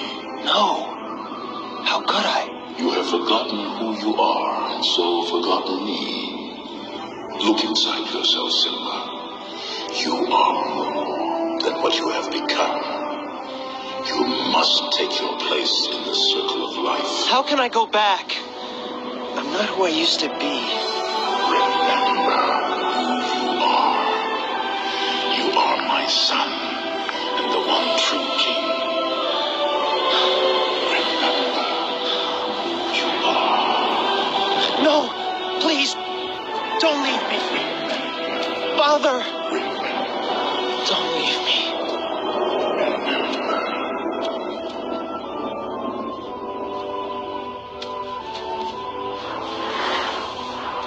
The weather, very peculiar, don't you think? Yeah. Looks like the winds are changing. Change is good. Yeah, but it's not easy. I know what I have to do, but going back means I'll have to face my past. I've been running from it for so long. Ow! Jeez, what was that for? It doesn't matter. It's in the past. Yeah, but it still hurts. Oh, yes, the past can hurt. But the way I see it, you can either run from it or learn from it. You see? So what are you going to do? First, I'm gonna take your stick. No, not this.